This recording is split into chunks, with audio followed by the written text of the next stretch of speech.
And it turns out that's the first thing we said when we were live, is I have a lot to say too, Chaz. So, hey! Okay, hey everybody, we're playing Castlevania: Symphony of the Night. Welcome to one of the all-time 10 out of 10 great games in human history. What is a cat, Chaz? A miserable pile of secrets.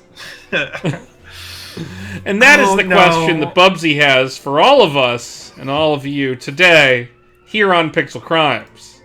Eric, Bubsy again? Bubsy again. It's back. Eric, Bubsy again? Chaz Bubsy again, but I've got good news. Good news. You know how we can't save the game? We have to use passwords? Yes. Well, and we have to remember them and we can't, and it's very bad. Well, as you can see, I already typed in our password from last time. Good. But so our slightly incorrect rocket ship count is in play here. Yeah. Yes, I also found a password that's going to save us from that bad continue screen. Okay, let's see what it does. Hope you're ready for this password. It's going to take me a while to enter. Okay. Because it's a password in this game. God damn it. Hey everybody, how are you? Yep, this is fair. This is correct. This is what we should be doing with our lives. Welcome to this internet television program. So I think that if we beat Bubsy 3D, then Bubsy gets to live up with Sonic and Strong Bad and Patrick Swayze and that wine. I think so too. I agree. Because that would be a victory. Yes. That would be a victory over Bubsy, a horrible cat.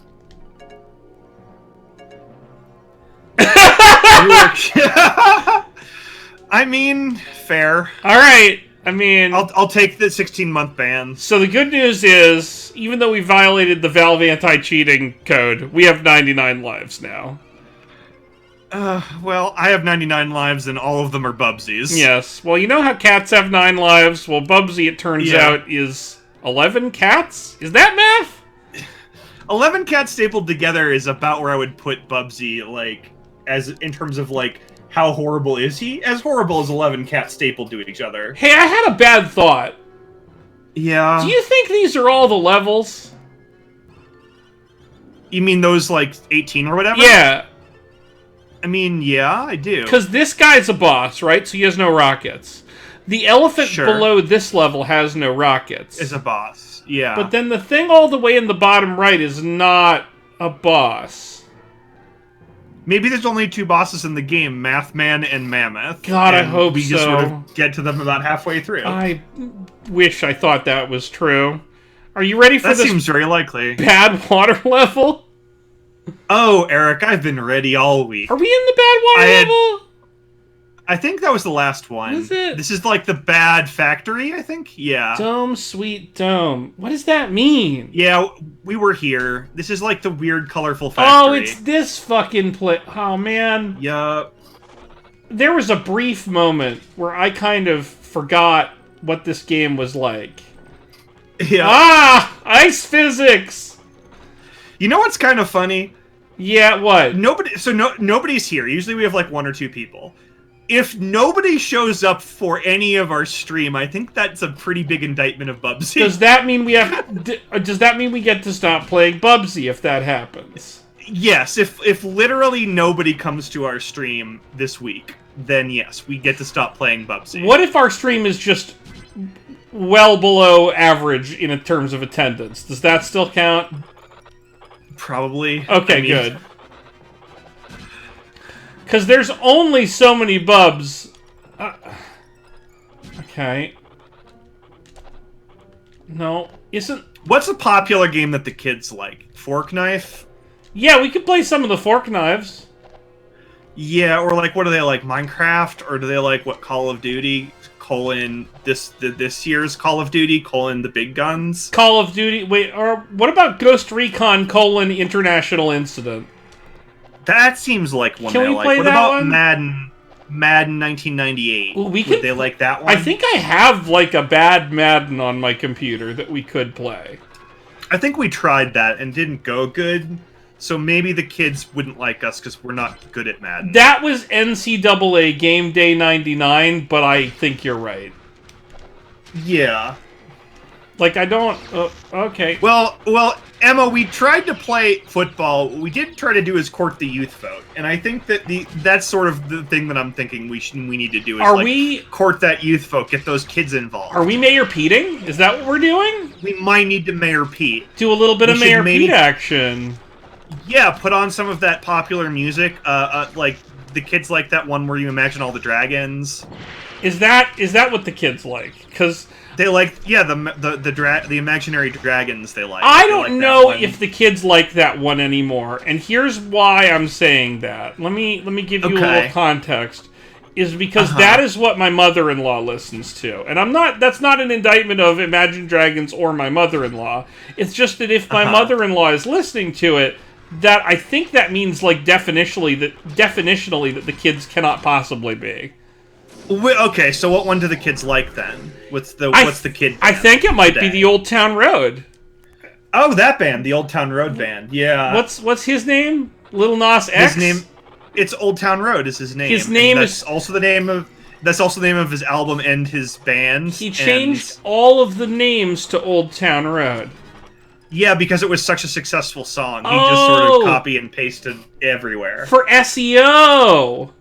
Yep. That makes sense. Okay. Well, he didn't want anyone else to steal part of his brand, because they could be like, well, your song is Old Town Road, but your name isn't Old Town Road, so my name can be Old Town Road, and I'll just steal part of your whole scene. Right. So that's the thing, is when we get a hit, Eric, we have to all change our names to whatever that hit is. So we have to... Should we have already changed our names to Sonic 06? I'm kind of thinking we can do a little better, but if it turns out that we can't, then yes. Or like Pokemon Crystal or whatever? Again, I still think we can do a little better. I'm holding out for like a little better. Okay, so you think we might? Then we all have to change our names. Yeah. Yeah. Then. So I hope you're not attached to Eric. I mean, it is kind of my name and my brand are kind of intertwined at this point. Like I'm Raging Levine, right? I'm Raging Levine. And some people just call me Levine, like it's just a mononym at this point. So like, does it? Well, they could call you Sonic, or they could call you 06. Can I keep the Levine and still be Sonic? I mean, yeah, you can be Sonic 06 Levine. Like if I think that's fine. So it's gonna be like as if I don't want to stomp on your heritage. No, it's fine. I mean, you know, our president is the self-proclaimed king of the Jews, so that's fine. Yeah, he does seem to think that. He's really courting my people and our votes, and he's doing just a terrible job. Yeah. Did you know that he wants to end birthright citizenship? Yeah, I mean, you did tell me that before the stream started. Oh, that's right. I did tell you that already. I know we're, like, sometimes we have this goof of, like, oh, like, we talked about the thing, and now we're going to talk about it again in real time, and I'll pretend we didn't have that conversation, but it was very disturbing. That's fair. So, like, I'm bad at pretending that I didn't hear the bad thing. I'm not going to ask you to keep the fiction for something like our president is trying to end birthright citizenship. That was just deeply, deeply disturbing. Yeah. Yeah, worst draw. Well, I don't even know if it's the draw distances here, or if it's just the fact that they forgot to program in about 2/3 of the assets in this level. I'm not really sure what. Oh, I'm getting shot. Oh, I'm dead. We're poop now. Yeah, poop soup. That's what we are now. Poop soup. Yeah, no, the draw. Like, I wish I could zoom out or do basically anything in Bubsy. Am I in the right? We can teeter. We can totter. There's literally nowhere to stand on this lily pad where I'm not teetering or tottering.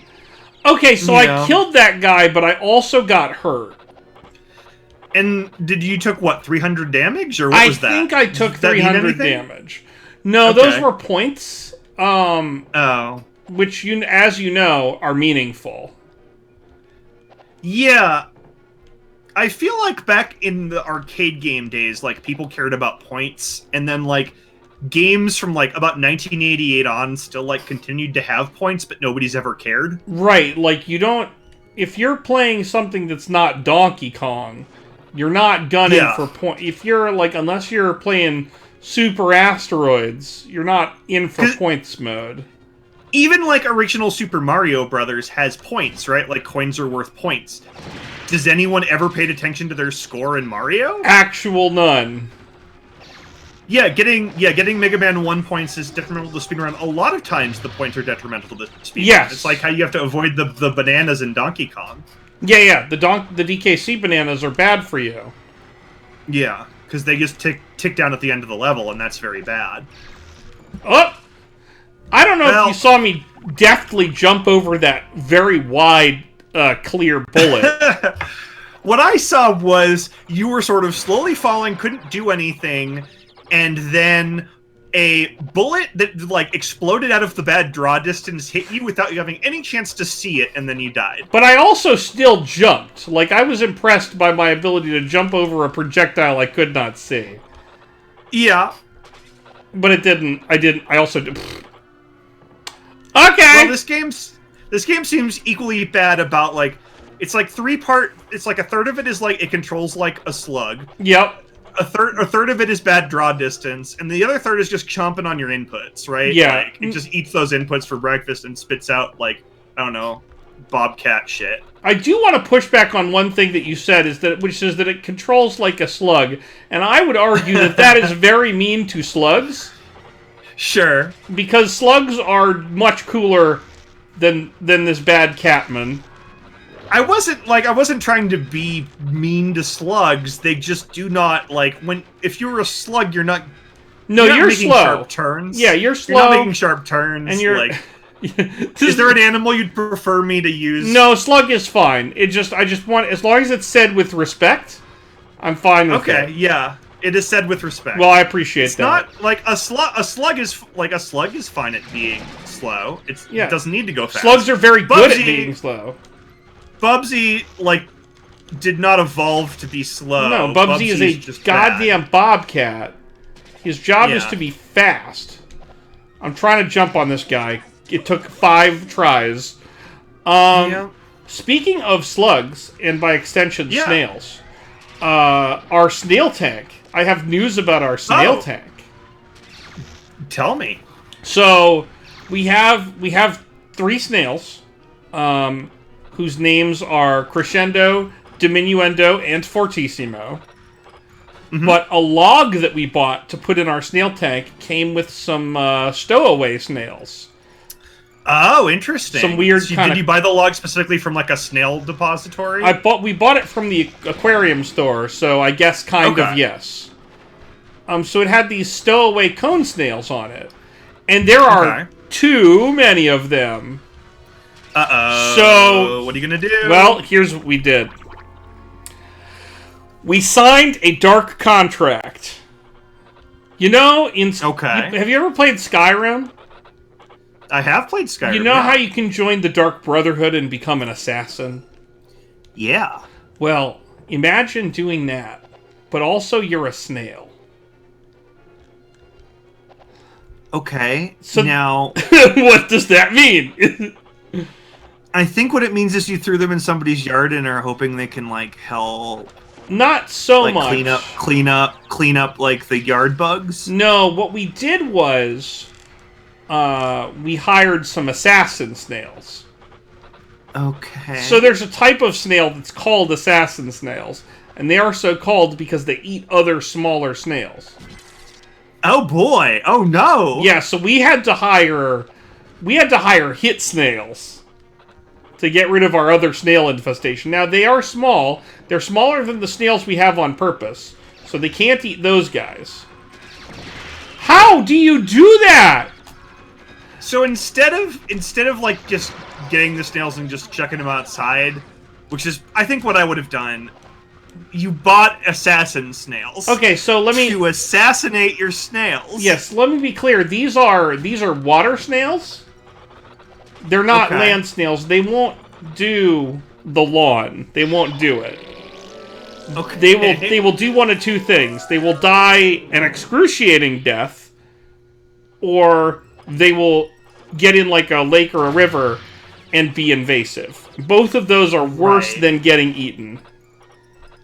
Okay. I'm just thinking, if I were a water snail, would I rather be just taken out of water or killed by my own kind. And I don't know, it's about 50-50. I mean, at least, you know, when you hear that snail teleport behind you and say, "Nothing personnel, kid," at least you know you've been killed by someone who understands your life. I mean, you did pick by far the coolest way to do this. Right. Like, no doubt, this is the best way to do it. Like, you've never heard of assassin snails before this moment, I'm sure. No, I didn't realize there were assassin snails. Neither did I until very recently. And Emily was like, "We can get assassin snails." I'm like, "What are you talking about? What? That's pretty wild. What even is that?" So do you give the assassin snails back when they're done? Or are you going to keep them? Or, like, well, now it's time for them to go to the great toilet in the sky? So they're kind of small, right? Yeah. So it would be tough to, like, get them out of the Jesus Christ. How do I kill you? I don't think you do. I think you just sort of just walk past him and hope. But that is impossible. Well, he doesn't look that big.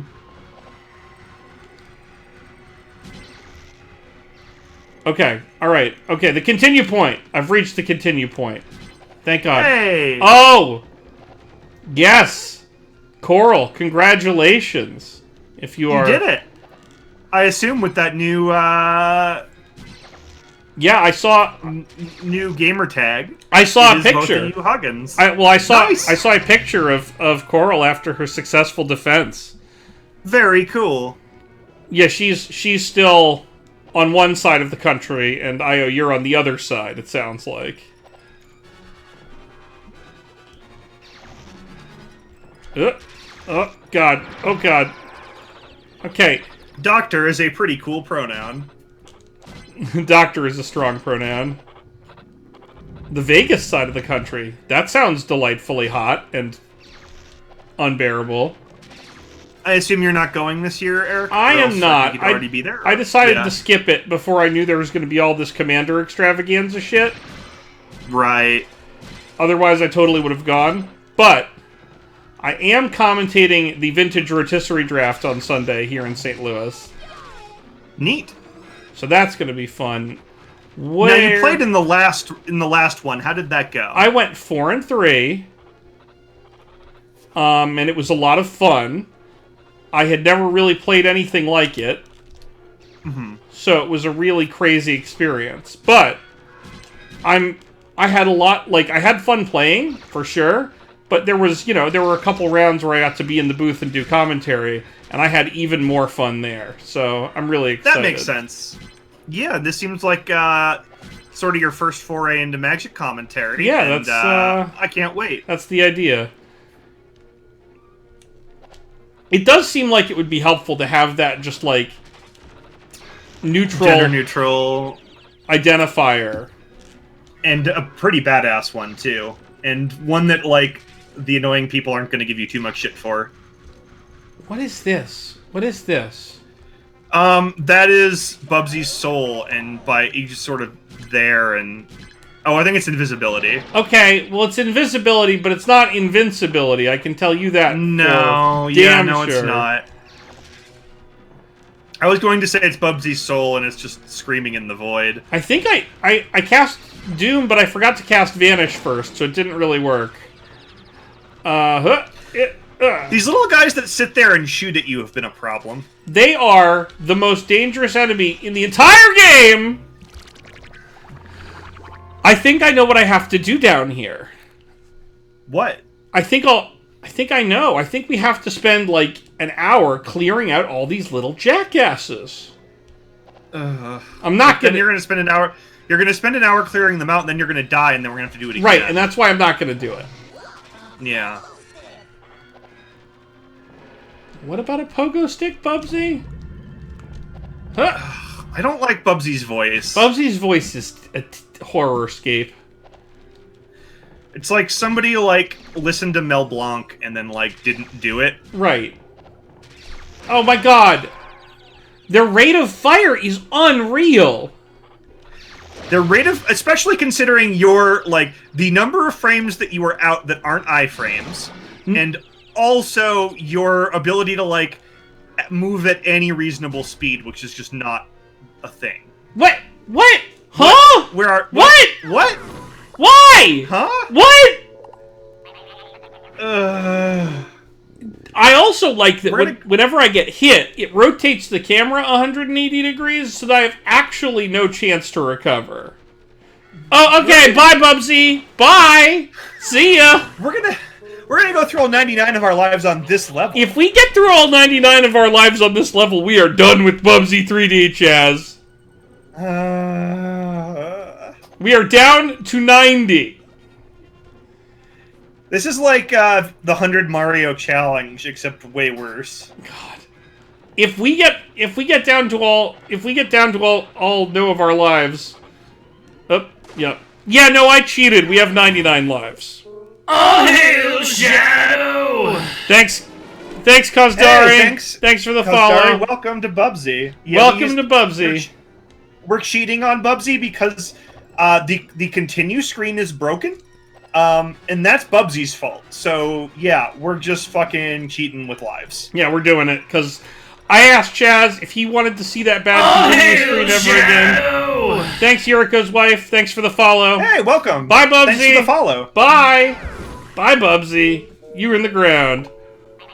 See, the thing about this is, like, it needs to be an entertaining viewing experience, and having you watch us, like, enter codes and, like, trying to figure out codes and, like, farming lives is just going to be boring. Yeah, that's not fun for anybody. Like, there's enough repetition in this game because the platforming is so dire thanks to, like, how the game controls that, you know, we gotta do something. Gotta draw the line somewhere!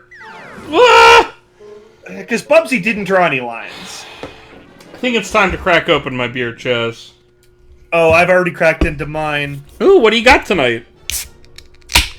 So, this beer is it's by a brewing company called Ska Brewing Company.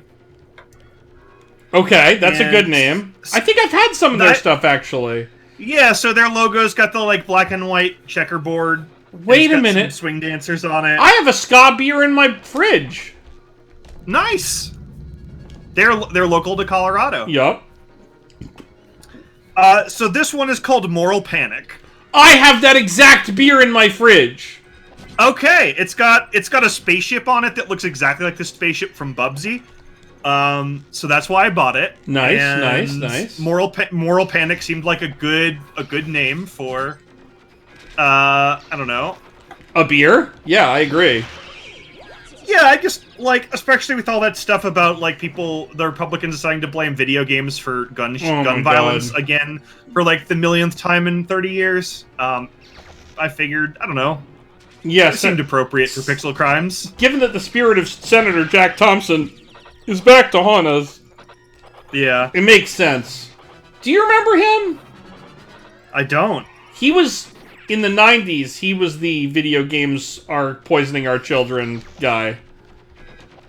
Okay. Yeah, no, I missed his name. I'm sure I've seen him, like, give his bad speeches. He's terrible. Should I just go get my Moral Panic out of the fridge?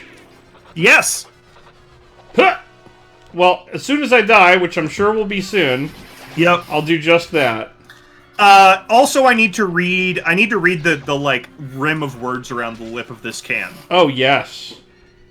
So, here are the words. Mods, rockers, recycle, Space Force, Brutus... Now, wait a minute. Yeah. I want to talk about Space Force real quick. Uh-huh. Actually, yeah. Go on. Brutus, recycle, distraction, Galaxy, Rocket Man, and Recycle. Okay, well, Recycle's on there a lot of times, which I'm into. Yeah, they do want you to recycle this can pretty badly, which I will do. That's good. Yeah, I will also recycle mine, even though Missouri's just sort of bad at everything. Yeah, I did notice this is only 5.75 ABV, so I will need something else for later, or else I will be sober for the entirety of Bubsy for the second straight week. Oh, something God. That I cannot handle. Can't do it. Can't do it. Okay, maybe I'm supposed to go that way?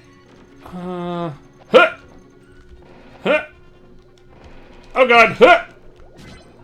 Wait, is this just the slime pit again? Yes, I think so. Oh no. But it might be a different slime pit because who knows? Okay. Because with the way the draw distances are in this game and the way the environments are so poorly designed, I literally can't tell where we are in relation to anything else. I'm gonna go get my beer. Impossible. That's a twin of your beer. I'll be right back. Okay. Oh, it looks like my one of my WotC articles went live today. Oh, very cool. I'll be right back. So I'll post a link to that in the chat. Yeah, talk about your cool Wizards article. So Wizards contracted me to do 2 articles. Hey, thanks, Maddie Light. Welcome. Yeah, so let's see. Archive. Yeah, so my first one went live today. I did 2 articles about personalizing Commander 2019 decks. I did the Jeskai deck and the Naya deck. And it's for, like, building around flavor. So definitely check those out.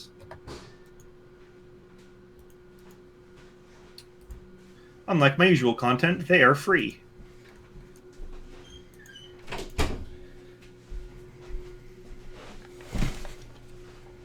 Welcome back.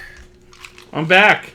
Oh, Maddie Light USAF. Hey, I think I know who that is. Thanks for the Twitch Prime. This is a big deal. I used to actually write weekly for the Mothership a couple of years ago. This was about 3 years ago. I wrote a weekly flavor column, and I missed that. When WotC went from producing a lot of content in-house to just like aggregating a lot of other content so they wouldn't have to pay writers, they basically said, we don't need this. There's not a lot of flavor people out there anyway.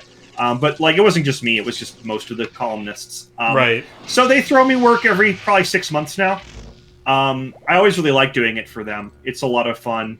I really like writing about flavor stuff a lot more than I like writing about, because it's sort of more what I'm into in terms of the game. Right. So it's always neat getting to like write about characters and like I like to write about like emergent narrative, ways to like play Magic that isn't necessarily about winning, that sort of thing. That is so you're saying that as a writer, you enjoy being creative as opposed to just having to talk about like finance topics every week all the time. Yeah, I can be a little creative with the finance, but like writing about like how to tell stories and like with your decks is like, that's a lot more of what I like to do. Yeah, that sounds like a lot more fun.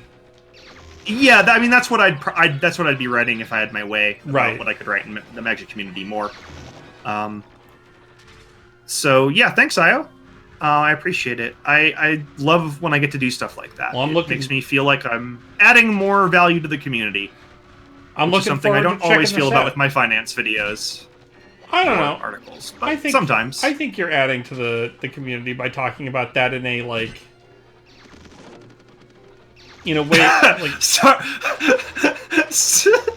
Sorry, I know we're talking about this. The word platform just fucking platform. Yeah, because this were somehow news to us. No, I hit that switch, which means I summoned some platforms somewhere. Somewhere, sure. Now, where in this maze of bad shooty boys is platform? Honestly, couldn't say. I love that these fans that are our helpers are also our death. Yep. Oh, nope. Well, like bye!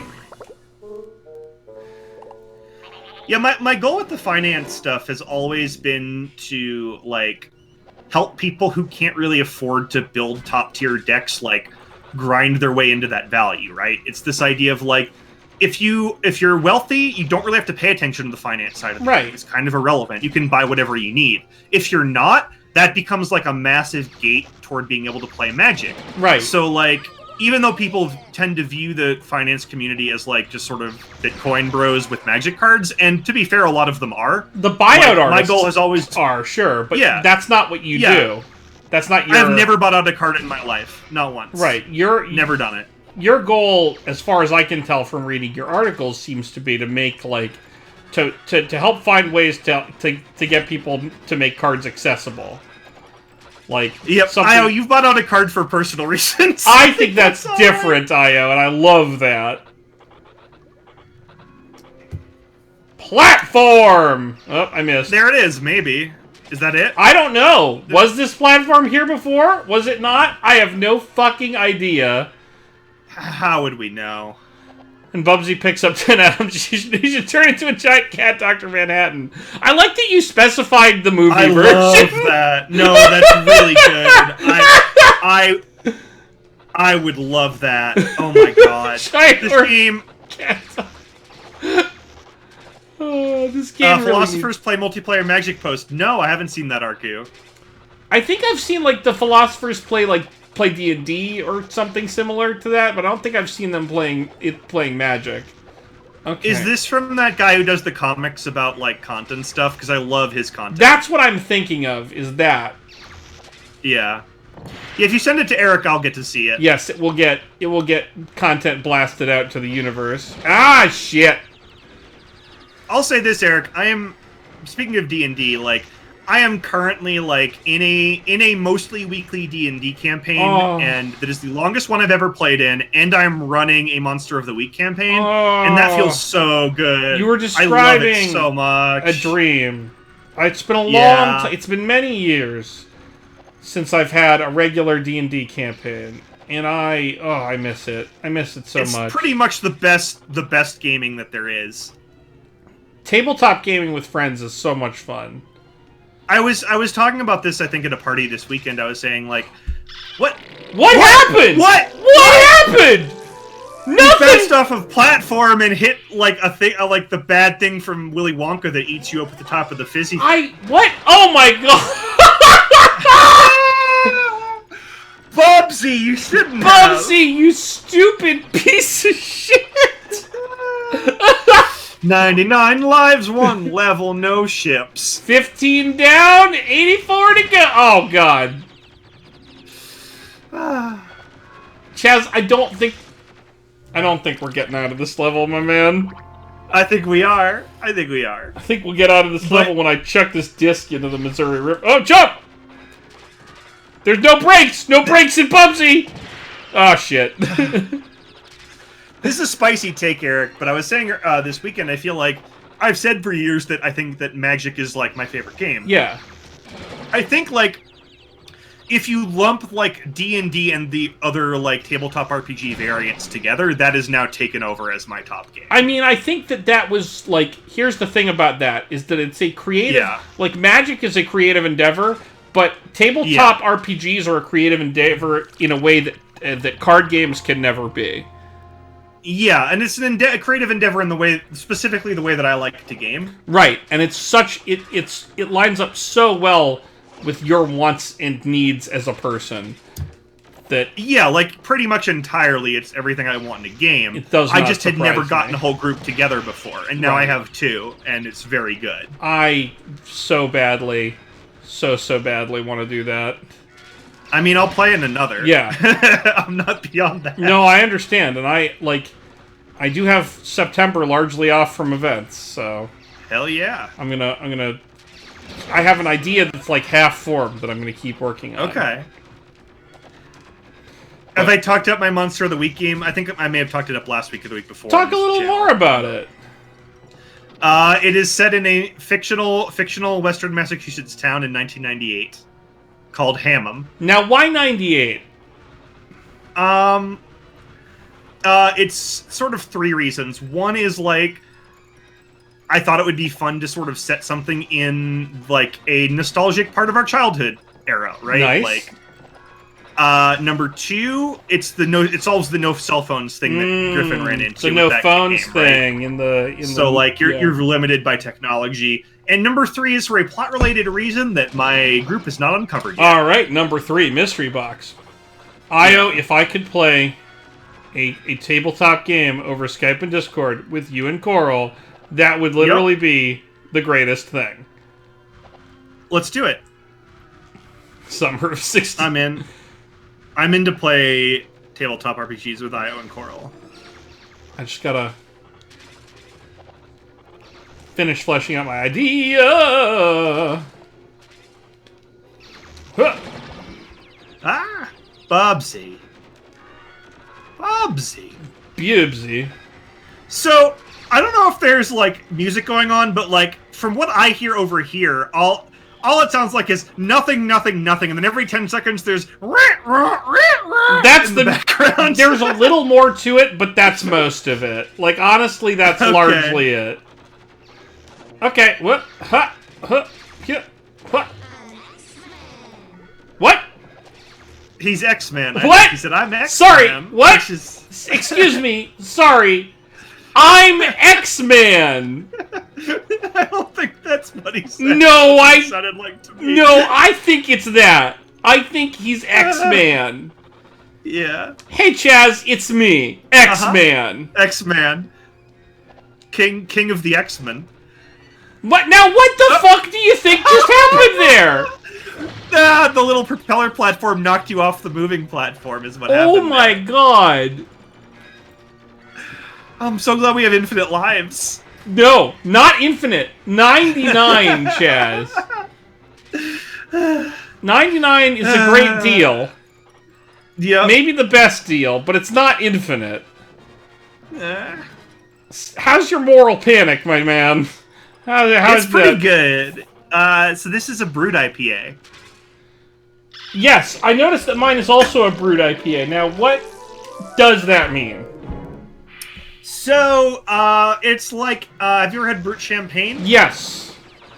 So it's like very dry. So the idea behind the brewed IPA is like, as opposed to the juicy New England style, this IPA is like, it attempts to be like a very, very dry, hop flavor. It's a dry PA. Dry PA, yeah. Dry PA would be a better name. Well, I'm feeling its brute force right now. Would you have you more than, less than, or would you, or exactly equal to 99 problems? I feel like I have more than 99 problems right now, so I'd prefer to have less than or equal to, because that would be a downgrade of problems. I feel like, in terms of Bubsy's lives, every life I have is a problem.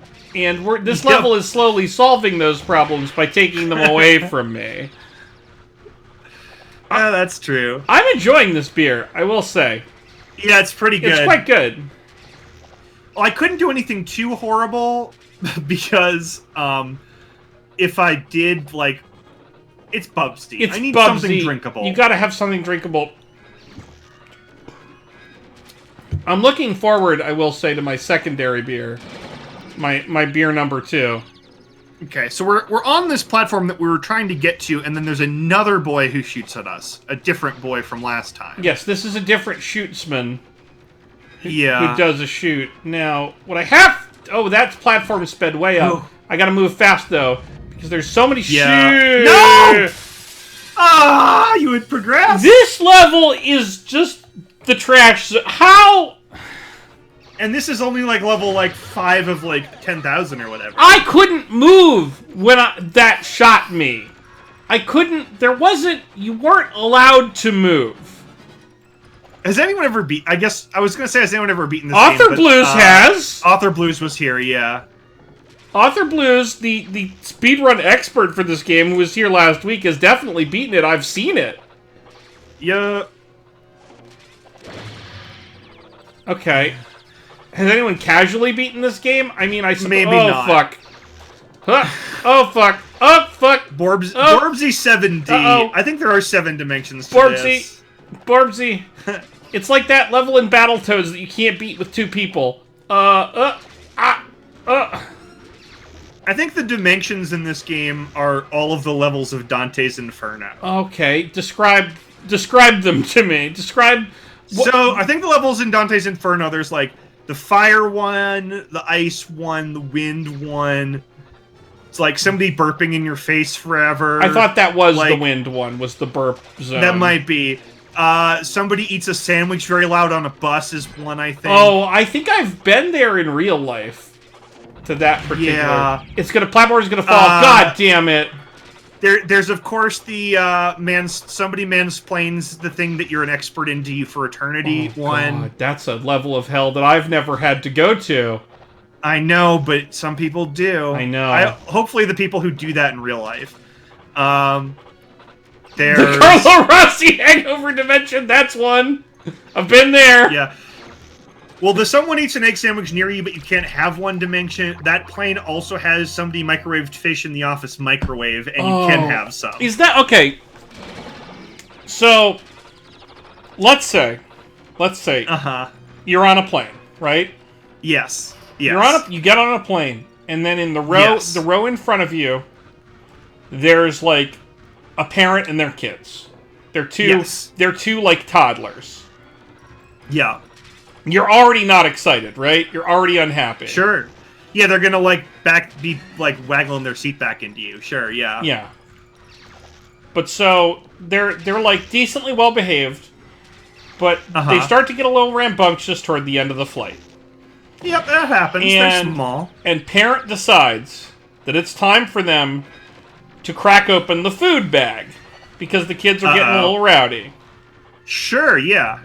And you're like, all right, she's probably going to grab some fruit or something. That Granola, trail mix, beef jerky, M&Ms. Parent probably has some kind of little healthy-ish, or maybe not even, just a snack for their toddlers so that their toddlers can go about their toddling day. Yeah. So, on a scale of 1 to 10, where 10 is incredibly offensive, how offensive is it when they bust out smoked salmon?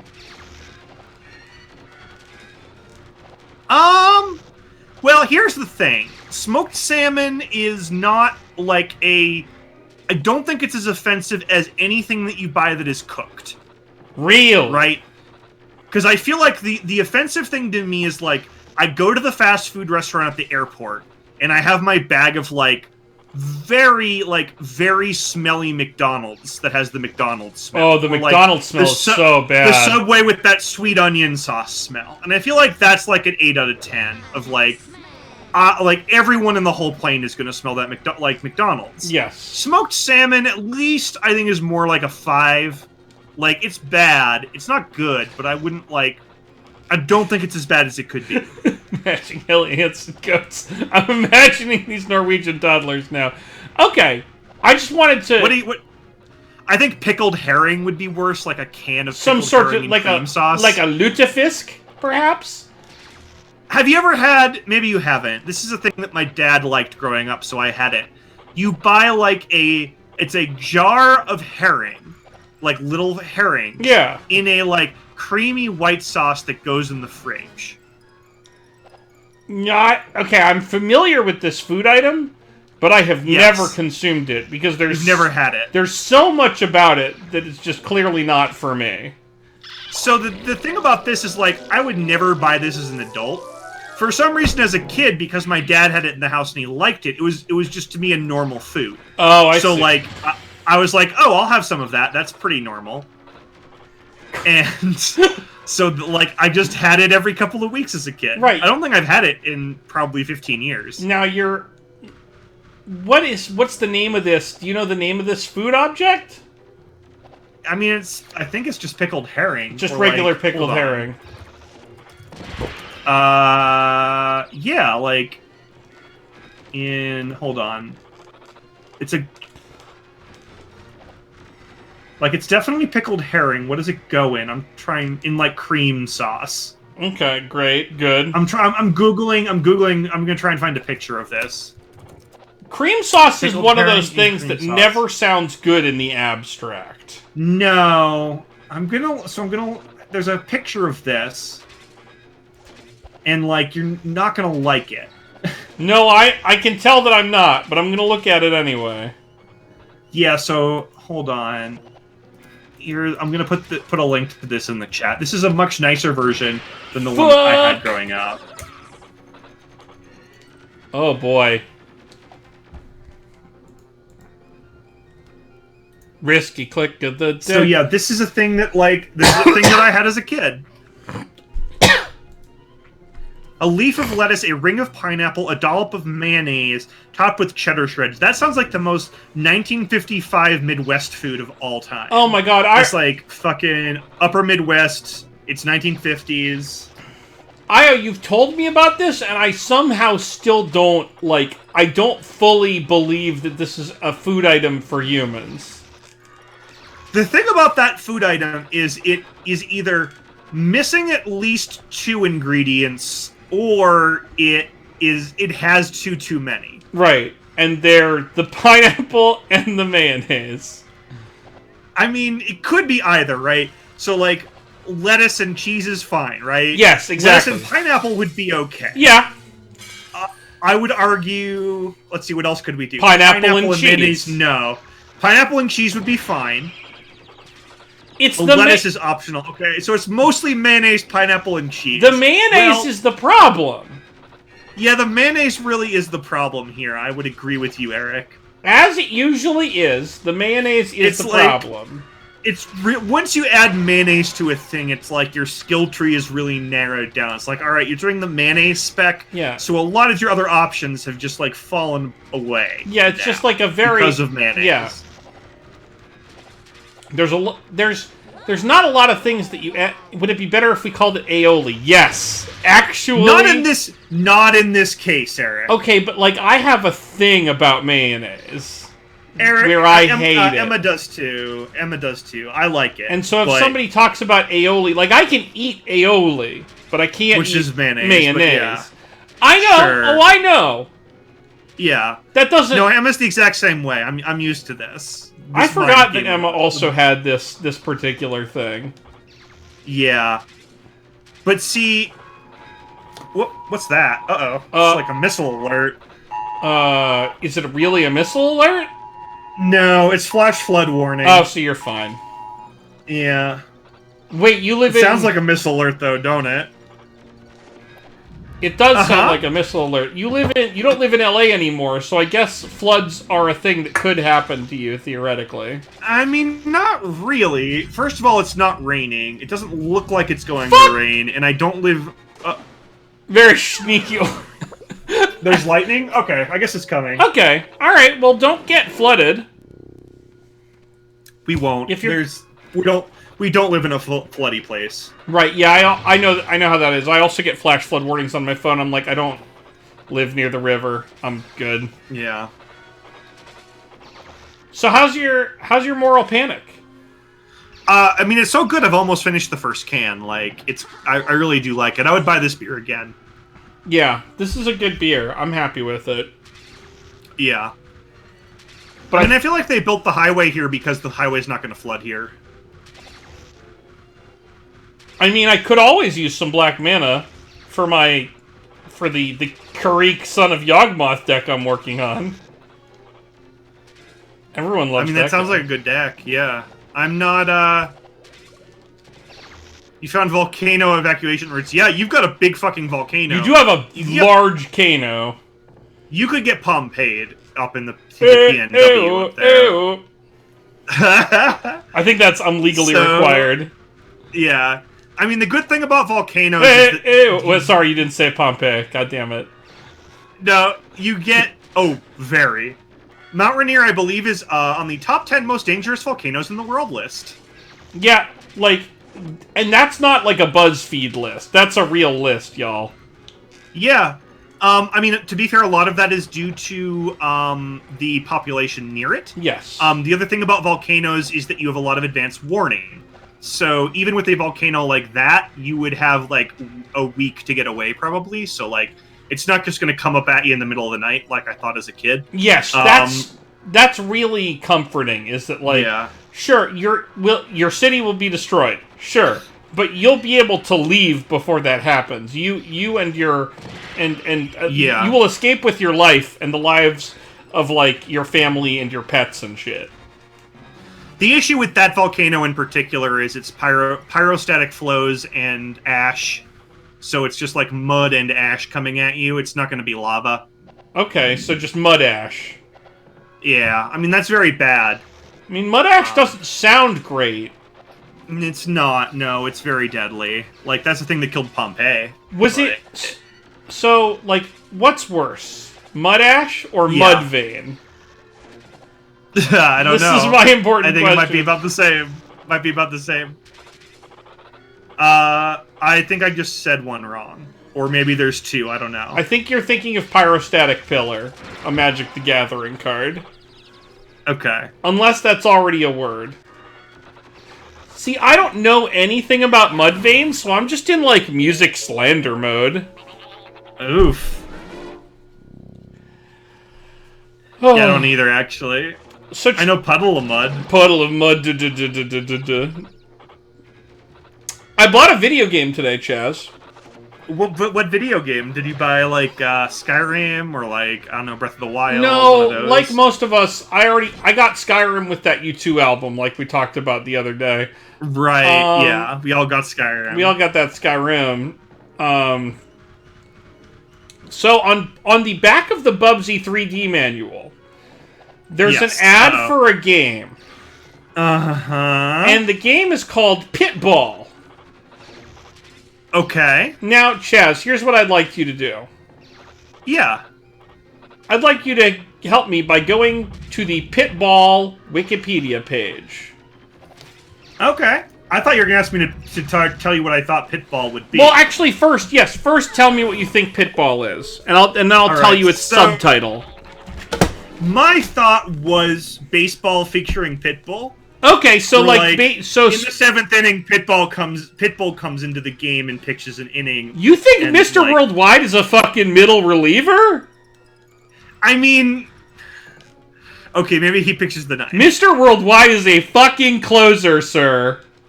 Okay. All right, should I go to this website? Yeah. So let me tell you, Pitbull. The subtitle for Pitbull, you got me doing it. Pitball is, according to the game jacket here, it is the only sport in the 23rd century. Okay. So we got to learn to play Pitball. So the Wikipedia page says Pitball is a game that mixes elements of hockey, football, and basketball, places them in an intergalactic theater. Uh-huh. Next Generation reviewed the PlayStation version of the game, rating it 3 stars out of 5, and stated that Pitball is an excellent multiplayer game, if a not-so-hot single-player game. Check it out if you've got friends. Okay, so this is the thinnest Wikipedia page about, like, any game ever. Yep. So I was incredibly intrigued. Yeah, it says categories, 1996 video games. That's about it. Those are the categories, right? Yeah. So I spent today about $5.50, and I did buy us a copy of Pitball. It should be here before the next time we record. Well, you know a game is good if you can buy, like, a game from 1996 for $5 because nobody has any nostalgia for it at all. Now, the game was $143, shipping was $4. Ah, okay. So as somebody who has sold plenty of retro games in their lives, like, that is about as cheap as any game could ever get. Right. There's no fandom for Pitball. Yeah, because there's no reason to go to the goddamn post office for less than $5. Right. You could argue that there's no reason to go to the post office for $5. I really hope this seller is also shipping other things that day. Oh, they are, like, guaranteed. But how much did Bubsy cost? Like $10? $18 I spent for Bubsy. Okay, so this game is somehow, like, 8 times worse than Bubsy, maybe. No, I think Io's point is well taken here. Is that Bubsy being truly terrible is what jacks up the price. Sure. Oh God.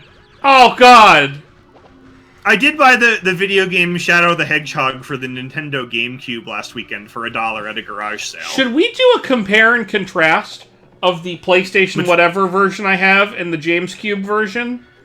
I mean, if you want, I can always bust out my GameCube. Oh, hey, Kevin, what is this nightmare game we are playing? This is Bubsy. Oh, Kevin, you haven't seen Bubsy yet. This is Bubsy 3 Dimensions. This is 3 dimensions of Bubsy. So the thing about Bubsy in 3 dimensions is that it's very bad and very hard. And you need to really get to a checkpoint because holy crap. Oh, I see a thing. The end of the level, Chad! Hey! Woo! It's the end of the level. Yeah, no rocket ship. We used 29 lives. 54 minutes and 29 lives. That's 3 cats. It took us an hour to beat that level. It took 27 of our Earth lives. 3 cats. 3 full cats worth of lives. Full cats. ODL. Oh, god damn it. I'll see it in the video.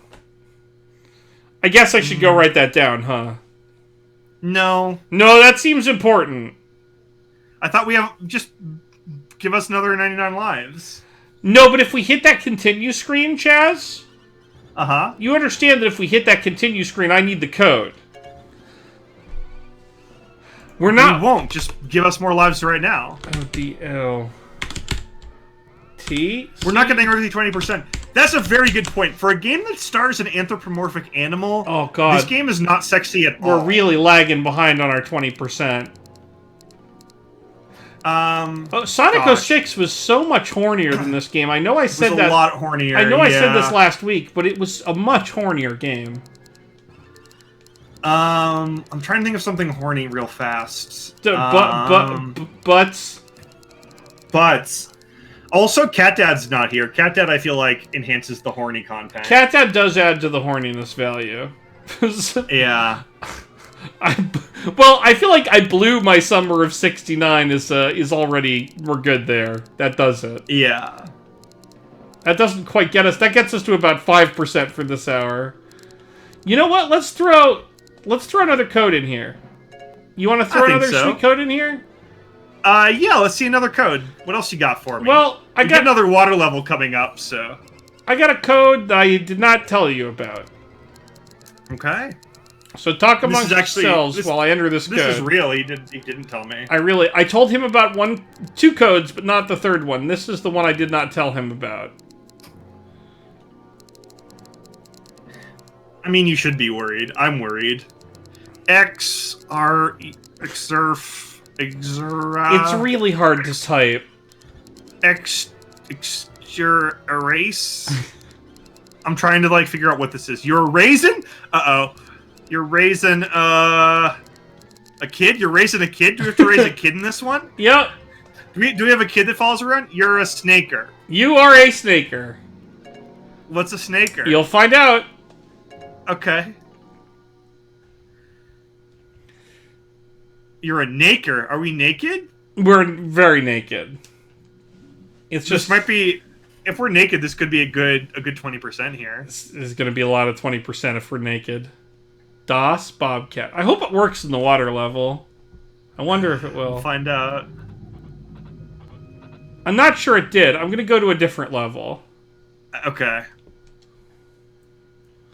Yeah, it obscures what we are. This loading screen is awful, and we spend so much time looking at it. Hey! Nobody spent more than about... Look at all of my pancakes. I'm a Bubsy. Wait, do Italians like pancakes? I love the pancakes. I'm a Bubsy. Okay. I don't know. Yeah, no, that's fine. Do Italians like pancakes? Italians, sound off in the chat if you like pancakes. I mean, I guess it's not like a thing you associate with the pizza man stereotype that you were going for. Okay. So, our costume seems different, but I can't tell how. Do we not have pants on? It's really hard. It's hard to show. I feel like I've been looking at Bubsy for a long time, but I don't know what he looks like. It's hard to show you. Because Are we a spy? Are we Solid Snake? Yeah, that's the thing, is that we're Solid Snake. We're Solid Snake. Okay, I get it. I was hoping that would overflow the life counter. It did not. Yeah, that would be pretty good. Shoot me. Show me who I am. Yep, we're Solid Snake. See? There it is. Okay, yeah, there we go. All right. Nice. I wish they had spent more time on the game and less time on Solid Snake, Bubsy. But, you know, you can't always get what you want. Anyway, we're Solid you really Snake can't. now. We might be Snake Plissken. I don't know what snake we are. We're one of them snakes. I mean, they're basically the same, right? They both escaped from locations. So. They both have an eye patch. They're both snakes. Escape from New York is a good movie. I love Escape from New York.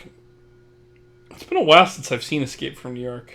That's a fun one. It holds up. I watched it about, like, I think 2 or 3 years ago, and it was still pretty good. I think the last time I saw it, Emily and I still lived in California. Or maybe Amherst. Maybe Amherst.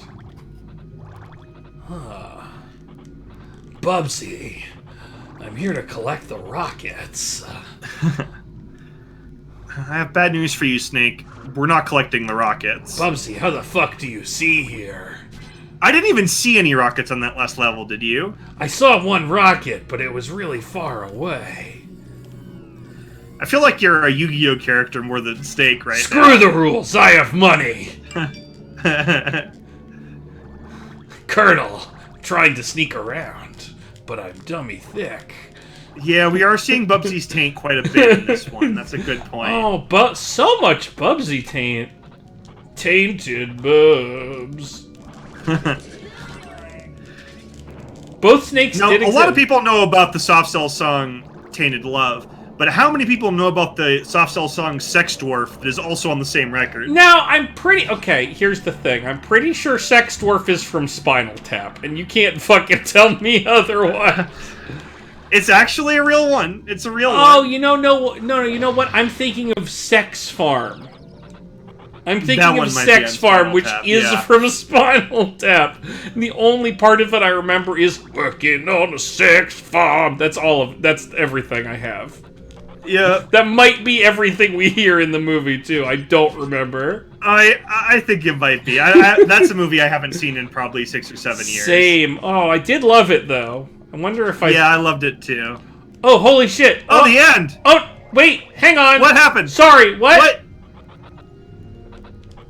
Okay, Bubsy Did we die? What's going on? Bubsy didn't like going there.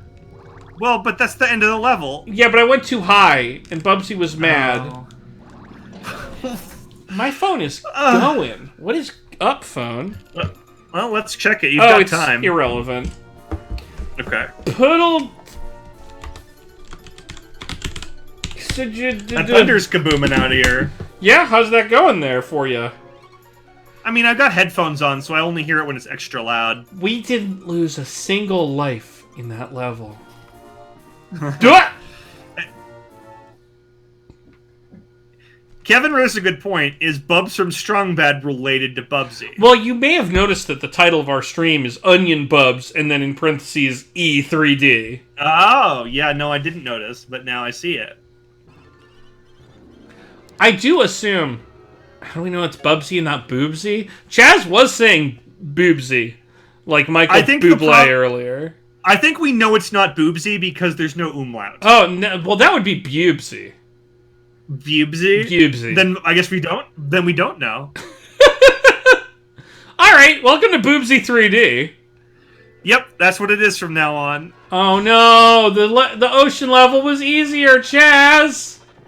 Yeah. Chaz, I'm very this level scared. Reminds me of the bad level. That's exactly because it uses the same like tile set. Yeah, and that's not good. Because that are you gonna be dreaming about this tonight? This bad Boobsy. I mean, probably. Have you had a Pixel Crimes dream? No, I haven't actually. Have you? Ooh. I have not, but I think maybe by evoking the idea of it now, like, it will happen. Okay, so maybe what we need... Alright, so, viewers. If you give us enough money... Chaz, back me up on this. We'll buy those lucid dreaming masks. They have those? Yeah. I don't know those. So they have these, like, it's like a sleepy... You know those, like, sleepy masks? That you get on, like, an airplane? Yes. Yes, I have one of those. Yeah, I also do, because light is bad for sleeping. Yes. What if those had, like, weird lights and shit in them? That, like, kind of triggered and did stuff when you were in your REM sleep to try to get you to have lucid dream? Yeah. That's wild. No, I've not heard of that. Now, they're like $300 each. I don't know. Chaz? Okay, well, never mind that. Well, I don't know is the thing. Chaz, can you Google lucid dreaming mask for me? Because I have to... Yes. The reason I'm very comfortable just kind of ordering you to Google shit is because I have to play fucking Bubsy 3D. Yep. So you're our Google... Now, this one is $34.99. $34.99? Oh, that's very achievable. Yeah. Chaz, $34.99 I don't know if it's any good. times 2 is less than the amount of money that we've been paid to do this stream. It is. Hold on, I'm gonna go to eBay and check eBay too. Yes, eBay. Let's see if we can get a deal on some Lucid Dreaming masks. Lucid Dreaming mask. Buy it now. Price plus shipping, lowest first. Okay, now some of these are from China, so they'll take a while to get here. Okay, that's fine though. $26 each. 26 shipped? Shipped. Wow, okay. Chaz, I think we might be in the market for some Lucid Dreaming masks to see if we can have pixel dreams. We might be. Now, I think we also have to be in the same room as a sleepover. Okay. And then we are having a sleepover Pixel Crimes stream. Yes. And then we try and get in the same dream. Oh, we get in the same dream. The same dream, yeah. Kevin, if Melissa just buys them for us, we will, of course, accept our Pixel Crimes Pixel Dream sponsored by Melissa. Yep, that's true. We would never refuse such a generous offer. No, this does sound like some Freddy Krueger shit, yes. It does, which is why we have to do it. We owe it to the viewers.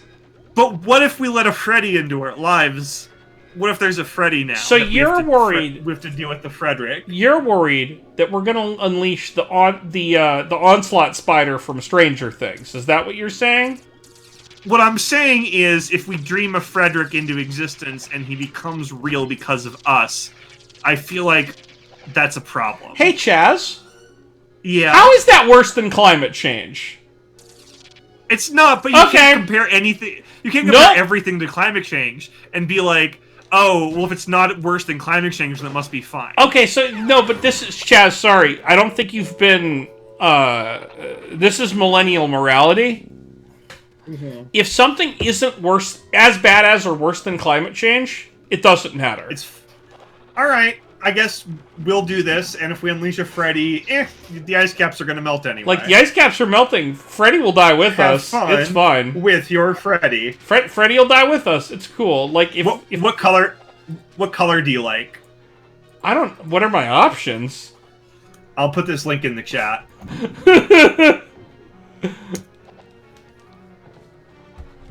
Is this being sold as a Lucid Dream machine? Oh, I'm so ready for my dream machine. Oh, I'm into the color that I call Head Judge Red. Ooh. Because I want to be the head judge of my dream.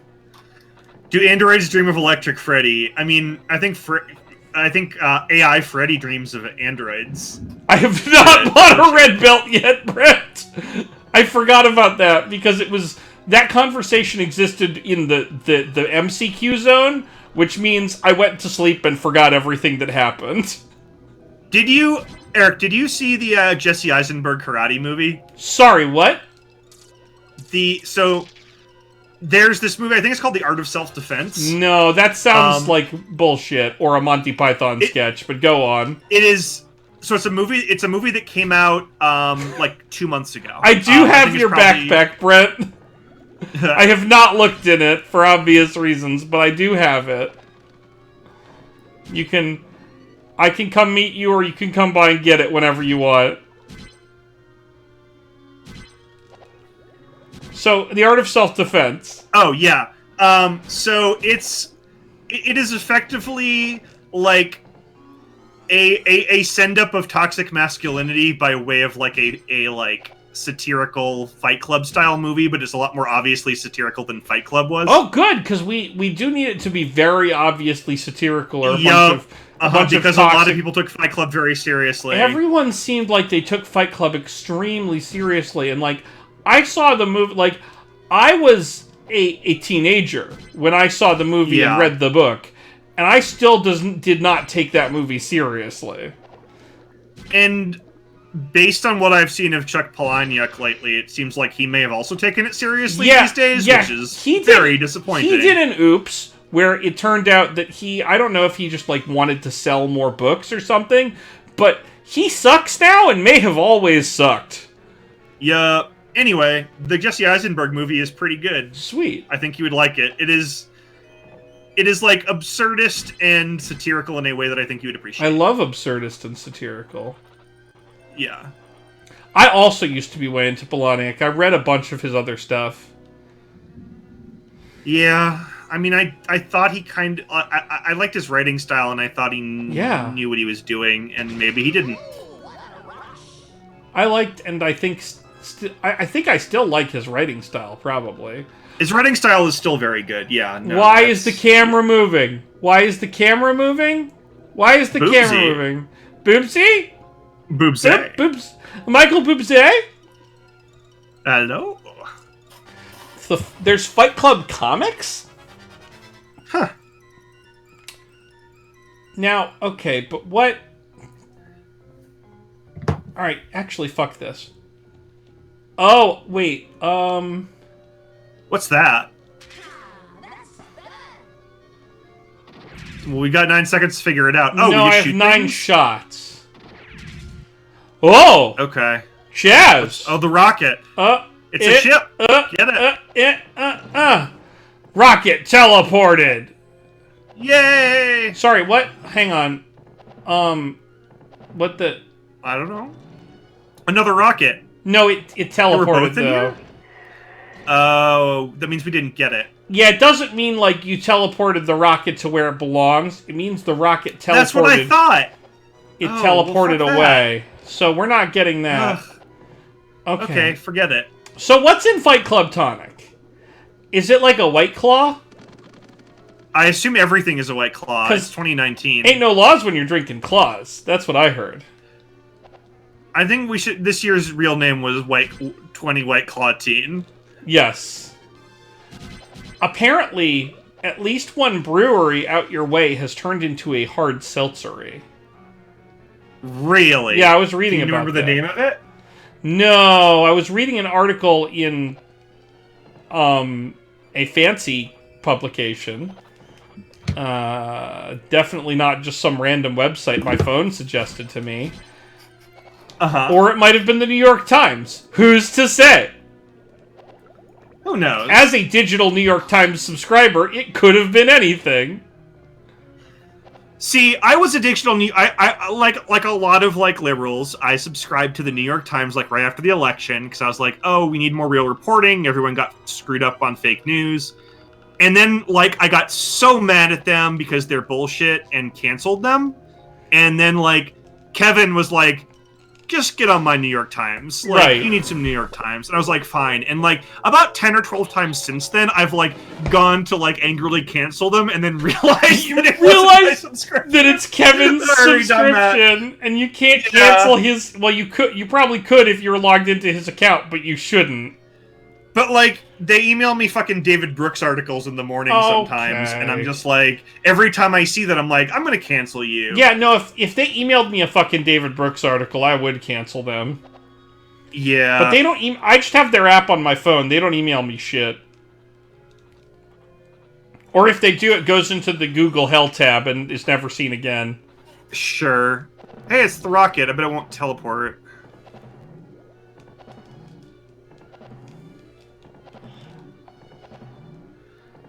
What am I... Yeah, Kevin, for whatever reason, I'm subscribed to a thing where it sends me a opinion piece every morning. I don't know why. I don't read the opinion pieces. That's not what the New York Times is good at. No, I don't read that shit. I just read the hard I journalism. just see them there's just fucking garbage centrism in my fucking inbox about 4 days a week. No, and fuck it just that. makes me mad. Hard journalism only, and I like to abbreviate that just to save time. Only HJs.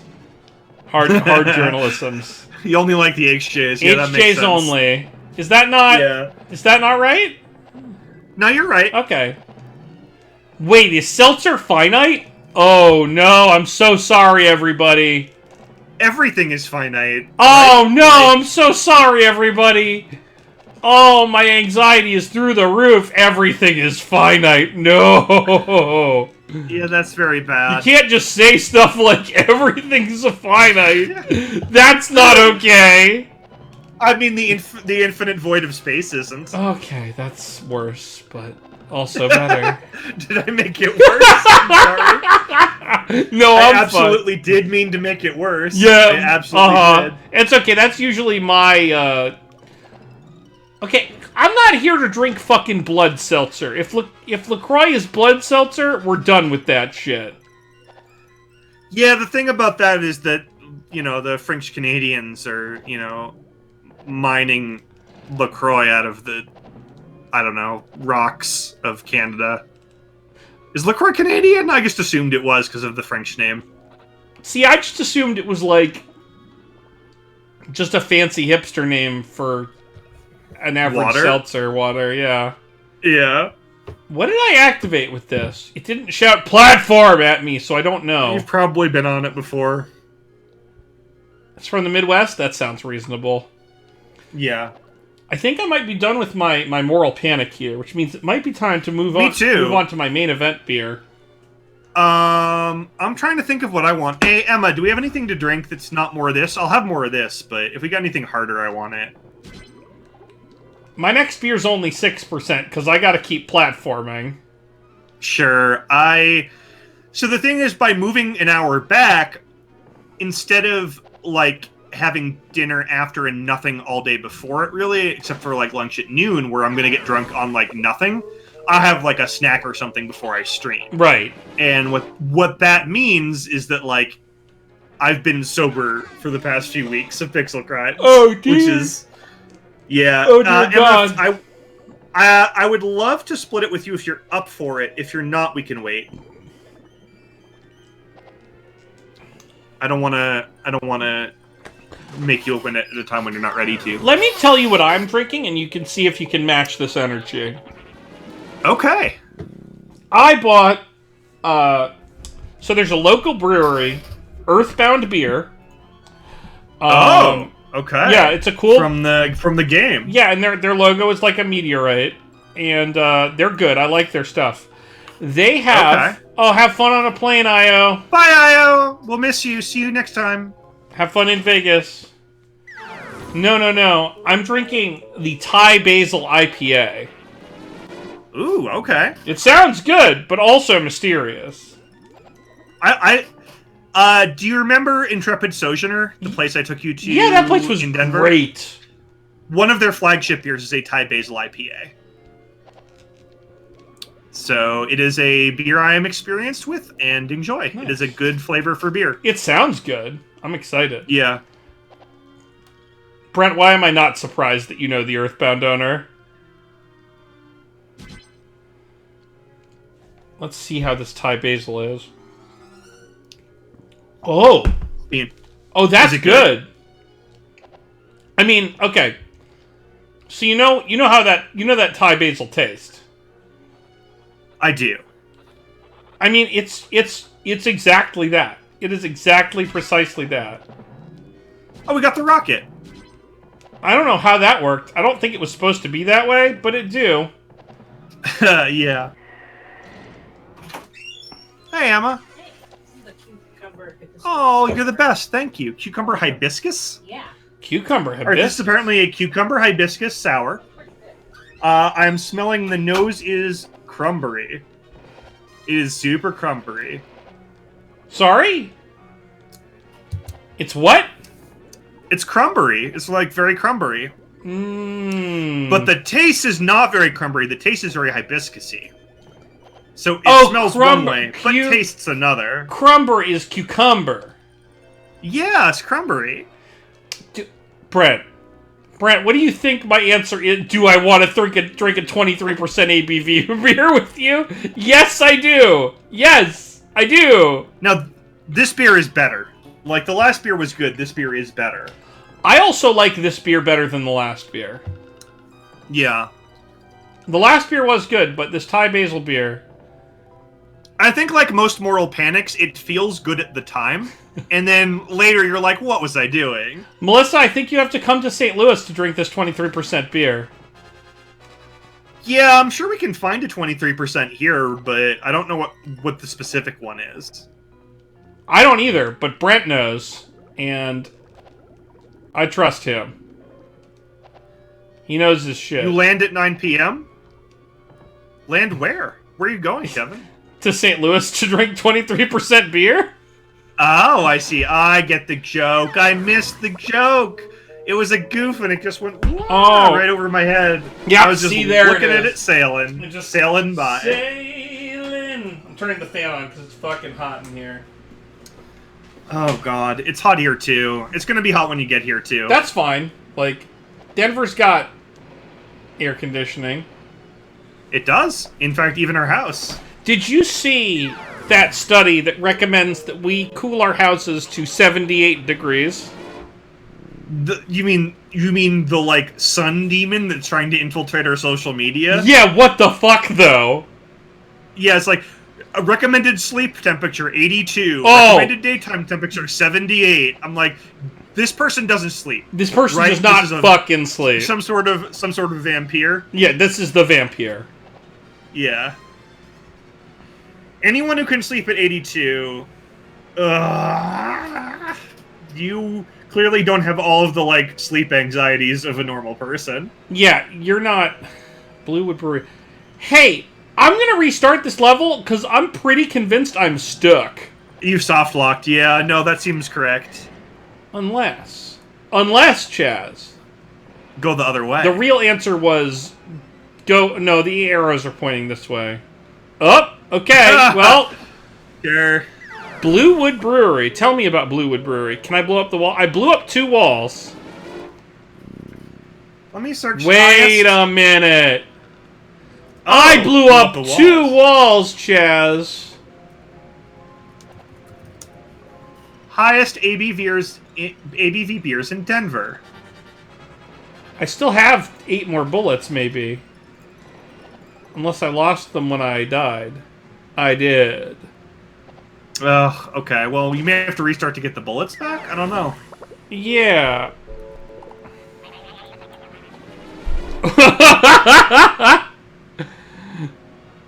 The Blood and Sand. That Blood and Sand was very good. Now, Blood and Sand, I only know 50 Cent Blood on the Sand. What is Blood and Sand? Yeah, I assume this is a beer based on that. It was like a barley wine hybrid. Ooh. It was amazing. I do like a barley wine. Now, I don't know if we're going to get up to Greeley when you're there, but I don't remember if you... Do you remember that really good New England-style IPA we had last time you were in town? Yes. We went to that brewery. Oh, this was the... I remember going to get that beer. Yeah. Yeah, so we actually went to the place where it was brewed. I don't think we can go to Greeley. Yeah, if we don't have time to go to Greeley... Trip. I don't think we have time. I don't remember how far Greeley away is. I mean, we could go for lunch, I guess, before a fish show. Right, that's the thing. Is like the fish shows are in the evening. That's true. And it's not like I have anything else, like... I don't...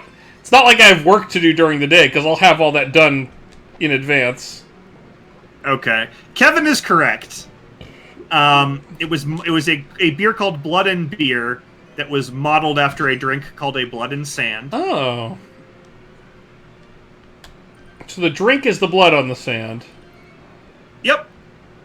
The Blood and Beer was very good. There's this place that is near where they live that had like a bunch of high ABV stuff on tap for a little while, and it was...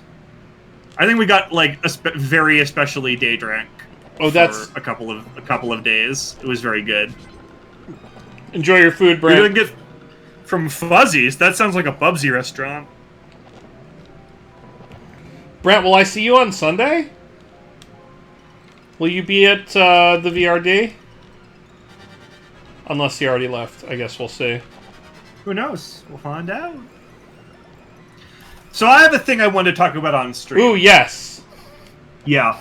Have you heard about monopoly socialism? I saw a tweet thread about it earlier. Yeah, I was going to go through that tweet thread. Yeah, let's go through that. And I do know about the origin of Monopoly because I listen to the same podcast you listen to. Sure. But I think we probably need to tell our people. Well, Hasbro, the very large company, decided to make a Monopoly variant that makes fun of socialism. Without really understanding what socialism is, and in a very mean-spirited way. It's very bad. Yeah. So tell us about Monopoly socialism. So the tagline is called "Winning is for Capitalists." So Sorry, it's very clear hurts. right from the start sort of what side they're on there with this game. They've taken a political position. Yeah. I assume this is going to sell about as well as Millennial Monopoly, which is very... Yeah, however that sold, I couldn't tell you. Not well, as far as I know. So the player tokens, right? What would you think they would be? Like a hammer, you've seen this tweet thread. a sickle. Yeah. I mean, okay, so I saw That'd be pretty cool. I saw the tweet thread, but I decided not to read it yet because I figured you would have read it and you would have wanted to talk about it, and I guess I was right. Yeah. So it's just old-timey things. Okay. Because apparently they decided that socialism is just old-timey. What? So there's like... There's a phonograph, a pocket watch, a rotary phone, a typewriter, and like a CRT television? So, a phonograph? Yes. Look at this phonograph! Okay, that's what I got for that. Yeah. Yes. The Landlord's game, Kevin, yes. Yes. Made by a woman. Yep, and her whole deal was like, hey, monopolies are bad, and let's teach people they're bad with this game. Chaz, Which you explains why Monopoly plays the way it does. Right. Now, Sorry, what? correct me if I'm wrong, you used to / still do own a game called Anti-Monopoly, yes? Yes, yeah, and that was in the dollop too. Right, which is just amazing because that means that the concept has gone all the way around. Yep. It's an Xbox 360s. It looked at the Xbox and it turned 360 degrees around and walked away. But yes, tell me more about your phonographs. So this is the part where I start actually getting mad. Okay, right? good. Get mad. So instead of the railroads and utility companies, they have hospitals and schools, right? Which is fine, like, that's good. Like, you have, like, social utilities that we can all use, like hospitals and schools. Yeah, weird. We like those. Yeah, now the schools are called... One of the schools, or maybe all of the schools, are called the We're All Winners School. Oh, no. Are they participation trophy factories? Is that now, this that again? seems what they're on about, is that it's making fun of participation trophies. Great. Because of course. Why wouldn't And then they? it's got the snarky healthcare for all hospital, as though that were a bad thing. Wait. They're against. Yep. They're against healthcare. It seems like they are, yes. They are against because Hasbro. It pairs up with the We're All Winners School, yeah. So it does appear they're against. Okay. They're against healthcare. Now yeah. I do think, real quick, I want to note that I'm pretty sure that legally, I personally cannot disparage Hasbro. So I'm only going to say true things, okay? I'm only going to say true things about Hasbro. Okay. I can't disparage Hasbro, which means I can't say something bad. But I can ask a question, like, oh, what the fuck, Hasbro?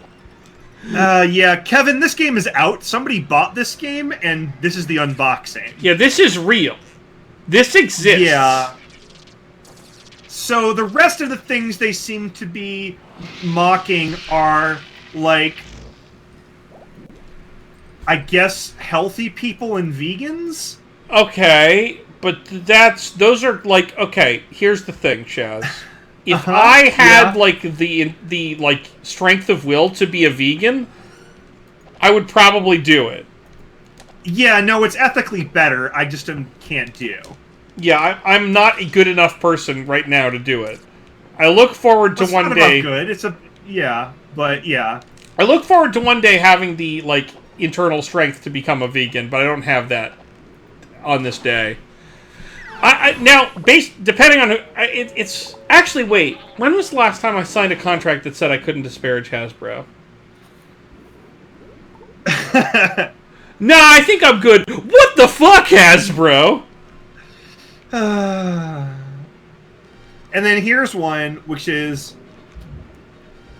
Like, so these cards are things like, you catch your neighbor using a plastic straw to drink from a disposable cup. Remove another player's chip from any project card and return it to them. Okay. So it's just this idea of, like, clearly environmentalism and like all that stuff is just performative. So the only thing people are actually interested in is being performative here. Hey, so real quick, if environmentalism was just performative, like if there are people for whom environmentalism is just performative, and there are, that's still fine. That's okay, because those people are still creating less waste. Yeah. And the outcome is the same. And even though their intent may kind of suck, the outcome matters more. So, like, what? Also, they reduced the amount of money you get when you pass go from 200 to 50 because apparently socialism makes you poor.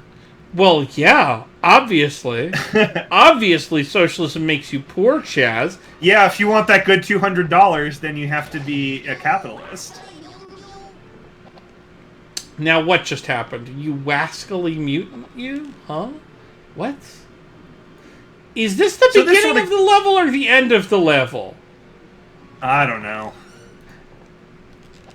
Where? Point is, this is very stupid. Oh my god, yeah, it's very... Okay, wait, that's a new continue point. Or is it an old continue point?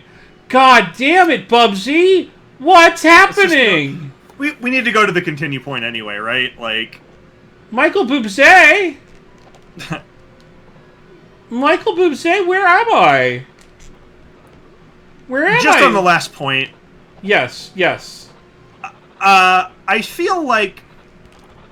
Obviously, like, there are liberal people who are, like, only do things for performative reasons. I have met them, I know them, I hate that and I will call them out, and, like, people who are in, like, Slack chats and G chats with me know that I will. There are people of all ideologies that do things only for performative reasons. But the point I'd like to make about that is I feel like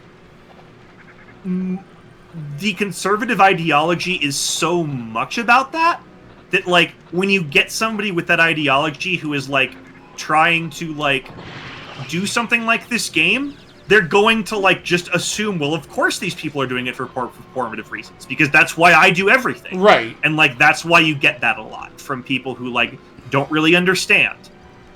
Does that make sense? Yeah, it's something that comes from inside these people who believe that because their ideology is entirely based on, like, you know, doing a thing to show other people that they belong.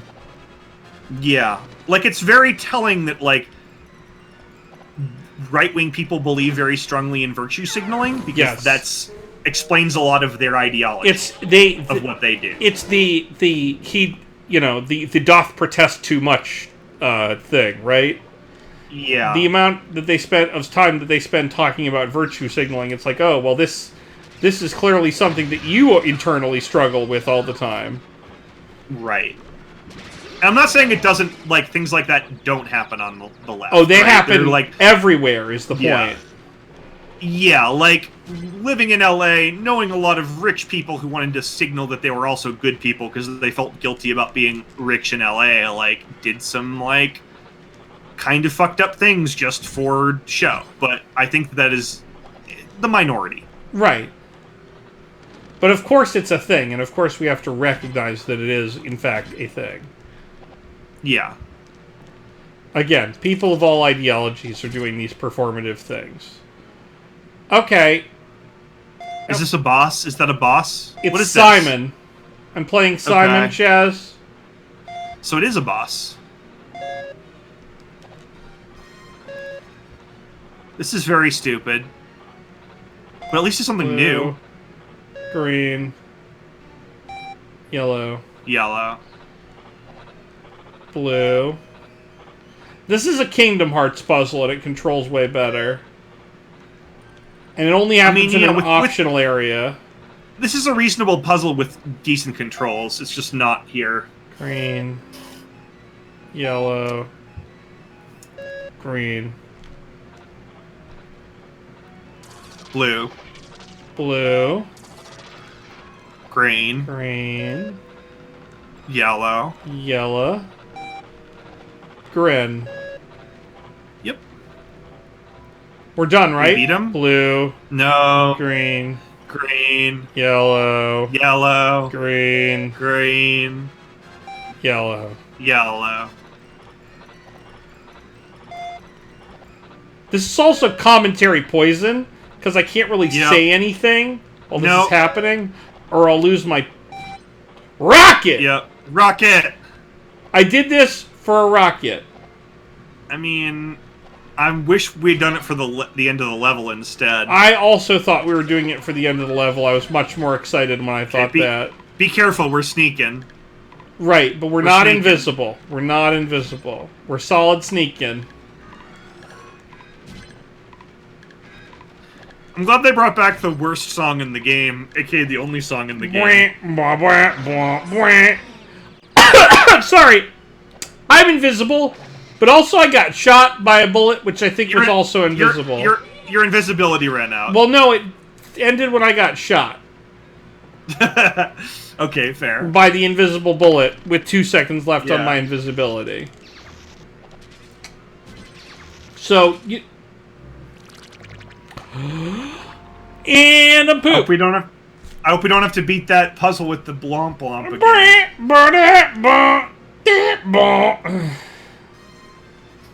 Okay, where am I? Help. Who even knows? I think I'm going this way. These non-water levels are just 9 hours each. They're so bad. I never thought I'd be screaming for water levels. But I mean, the next water level is going to be like a 3-hour one, and we're just going to hate ourselves even more, right? Give me so many water levels, Chaz. I don't even care. I know you're right. I know that you're right. I don't even... Give me so many water levels I don't even care is a sentence I will remind you that you said. Drown me in water levels, Chaz, in Bubsy 3D. Because in water levels, Chaz, nobody shoots projectiles at me when I can't evade them. Turkles. Sorry? Sorry. Turkles. Turkles. Turkles. Now, yes. Is Turkle an enemy type that we have yet to encounter? I don't know. They got those in the sea, though. Turkles. God, this wine tastes like a cowboy's ass. Oh, Dreadite, thank you. Thanks, Dreadite. Nice to see glad you. you appreciate the bubs. Ah, shit. Ah, shit. I can see the end of the level, Chaz. I got knocked off the fucking platform. Oh, they don't call it a platformer because you stay on platforms. Wait. Huh? They call it because you fall off them. That's why they call it a platformer. It's a fall off the... Okay, but that's not... But... Yeah. What? Where am I now? Huh? Huh? What? Bubsy? Bubsy? Oh god, I'm risking my life. For an extra life? Aw, fuck you, Bubsy. I thought, was that the end of the level that you saw? That extra life? Oh, no, I see it. No. How do we get to it? I think we have to go across that girder. We do, and we were trying to before. Yeah. I mean, halfway through The Phantom Menace, I feel like the parts of that movie that are watchable is the Darth Maul fight, which you didn't get to see, so... Oh, this is Bubsy 3D. Do you remember Bubsy? No? Well, this is him in 3 dimensions. Did you not... Do you not know Bubsy? You might not know Bubsy. Well, if you don't know Bubsy, this is Bubsy 3D. Congratulations on hitting Mythic, Bubsy, by the way. I saw that you hit Mythic. Oh, neat. Not easy to do. Yeah, all you saw was, like, the Trade Federation, right? You are a younger generation than me. I mean, I didn't know Bubsy either until probably this year when I started watching some Bubsy Let's Plays. I played the original Bubsy on a Sega Genesis at a friend's house. Was that Bubsy 1 or Bubsy 2, the Genesis one? I think that might have been 2. No, I think Genesis had both Bubsy Uno and Bubsy Dos. Okay. Both of the playable Bubsarinos were on the Genesis. Okay. The Genesis console. Ow! Oh! Yes, the 2D side-scroller with falling damage, Bubsy. Yep. So many Gungans. Ah! You forget how many Gungans there are. Was it the Super Nintendo? Yeah, I have the first one for SNES too. Yeah. I don't remember. I know I played it. I remember collecting balls of yarn in a side scroller. That's what I remember. Like I feel like one was on SNES and Genesis. I don't know. Two probably as well. That was also the day I picked my first lock, so that's most of what I remember. Story? My friend knew how to pick locks, and we picked a lock in his parents' house. Did you get anything out of it? I mean, it was a lock that a door that he locked so that we could pick the lock. So no, not really. Okay, I didn't know if you were like stealing, like, I don't know, his dad's Bubsy collection. No, we just kind of got to play Bubsy. No, we just kind of took turns picking the lock. It wasn't, Okay. We didn't actually do any crimes. Got it. It was just like practice crimes. It was a practice crime for a later crime. Which we... Oh boy, this girder puzzle's real tough. I can't wait to solve this girder puzzle so that I can never look at it again. Well, I got news for you about the rest of this game. Oh no, Chaz. Are you saying this game is going to get harder? I mean, maybe not. Yeah, you gotta... I literally couldn't tell you. Like, it might not.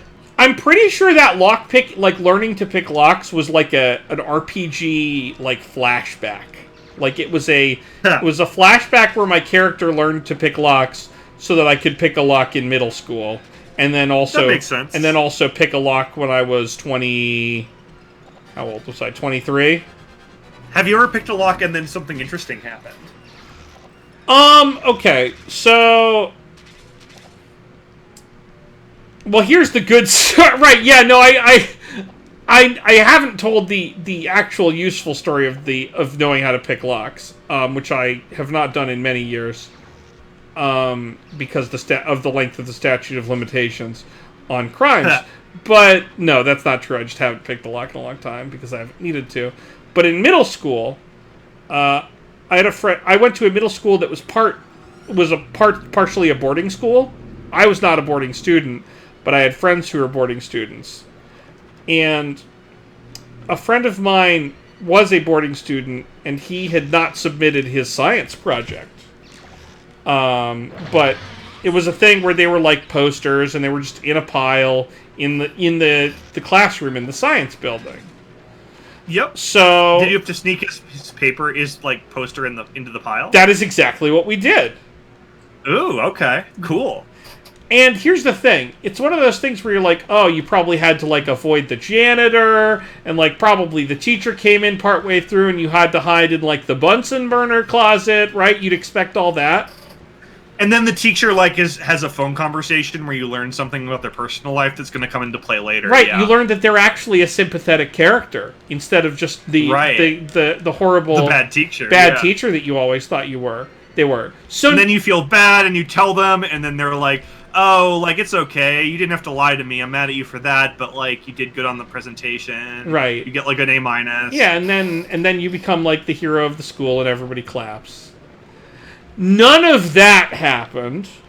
We put his poster in the pile, and then he got, like, a B, and that was it. Okay. I mean, that's still a better story than the one before it, where you didn't pick an interesting lock. So, okay, here's my last breaking and entering story. Okay. This is Pixel Crimes Crime Stock. This is Pixel Crimes. Eric admits to crime time. Yeah. So, and none of this is verifiable, so maybe it's not true. Who knows? This is a fiction Let's Play? This is a fiction podcast. I don't know how I got up here before. Also, I think everyone in our chat has signed our NDA. Unofficially. By being here, you've signed our NDA. Our don't be a jerkus agreement. So, alright.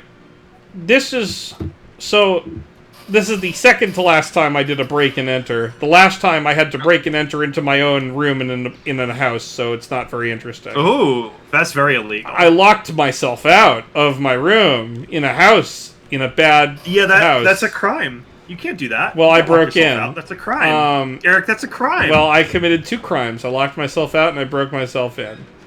That's double crime. That means you get double the time. So do you remember being in college and being like 20? Yep. You know how sometimes you're hungry but the dining hall is closed? Yep. And you know how, well, okay, but you went to college where that was easy, like you could just like walk somewhere and get food. I lived in Boston. Yeah, it was very easy to get food. I just go to Burrito. In Claremont, we couldn't just go to Burrito. So we were hungry. We were out of food in our dorm rooms, but we just, you know, we wanted to eat. So what we did was we broke into the dining hall. Okay. And that seems, yeah, totally reasonable. Why not? So what we did was there was like a trellis thing on the side of the dining hall next to my dorm. Okay. And we kind of clambered up that, and I got some help clambering up that because I'm not the best clamberer. But then my job came when we got to the top, because what we knew we would be faced... Yeah, I'm trying to jump at the thing when it's moving toward me. I'm just not doing a good job of it. Wait, what? I'm also trying to tell my bad story. So you got help clambering. Yeah, and we got up to the top, and then my momentum was discovered after this game was made, yes.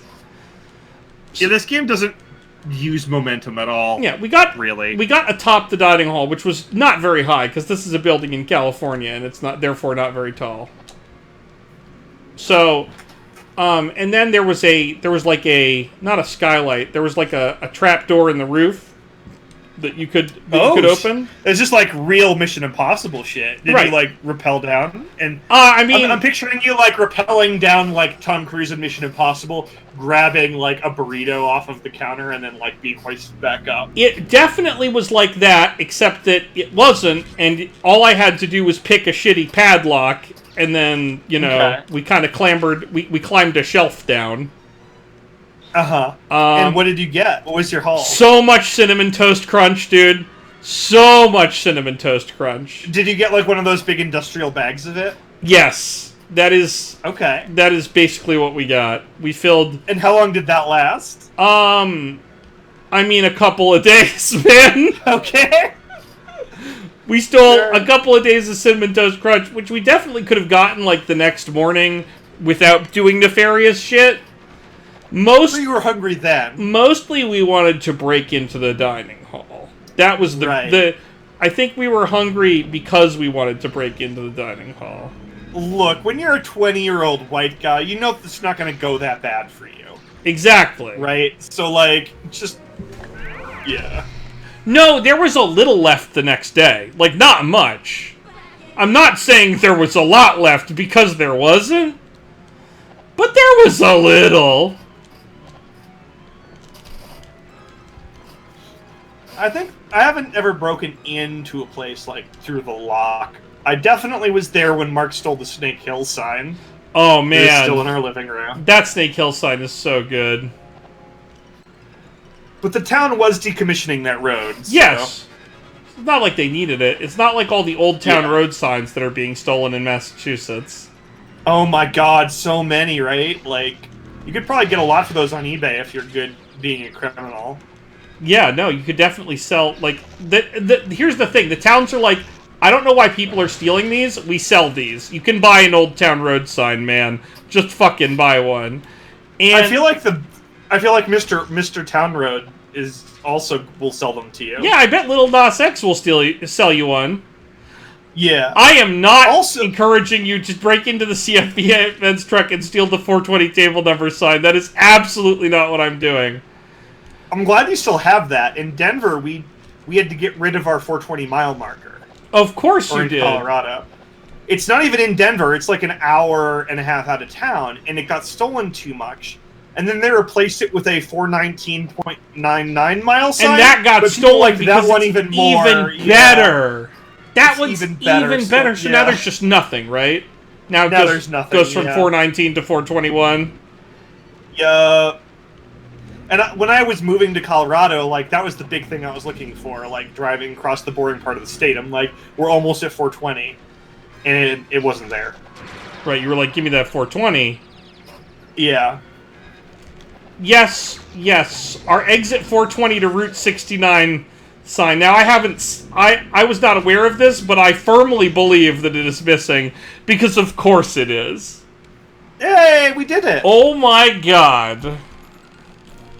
QDLT1 JDDVY. I think we need a burb. It's burb time. Bubsy. Bubsy. We'll be back in 5, friends. We'll be back in a couple minutes. It's our burb. For Bubsy. Oh my god.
You back?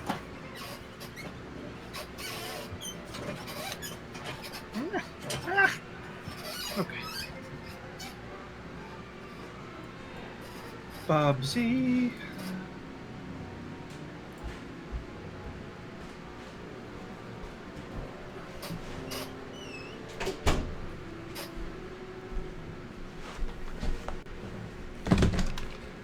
Oh god, Bubsy's still here.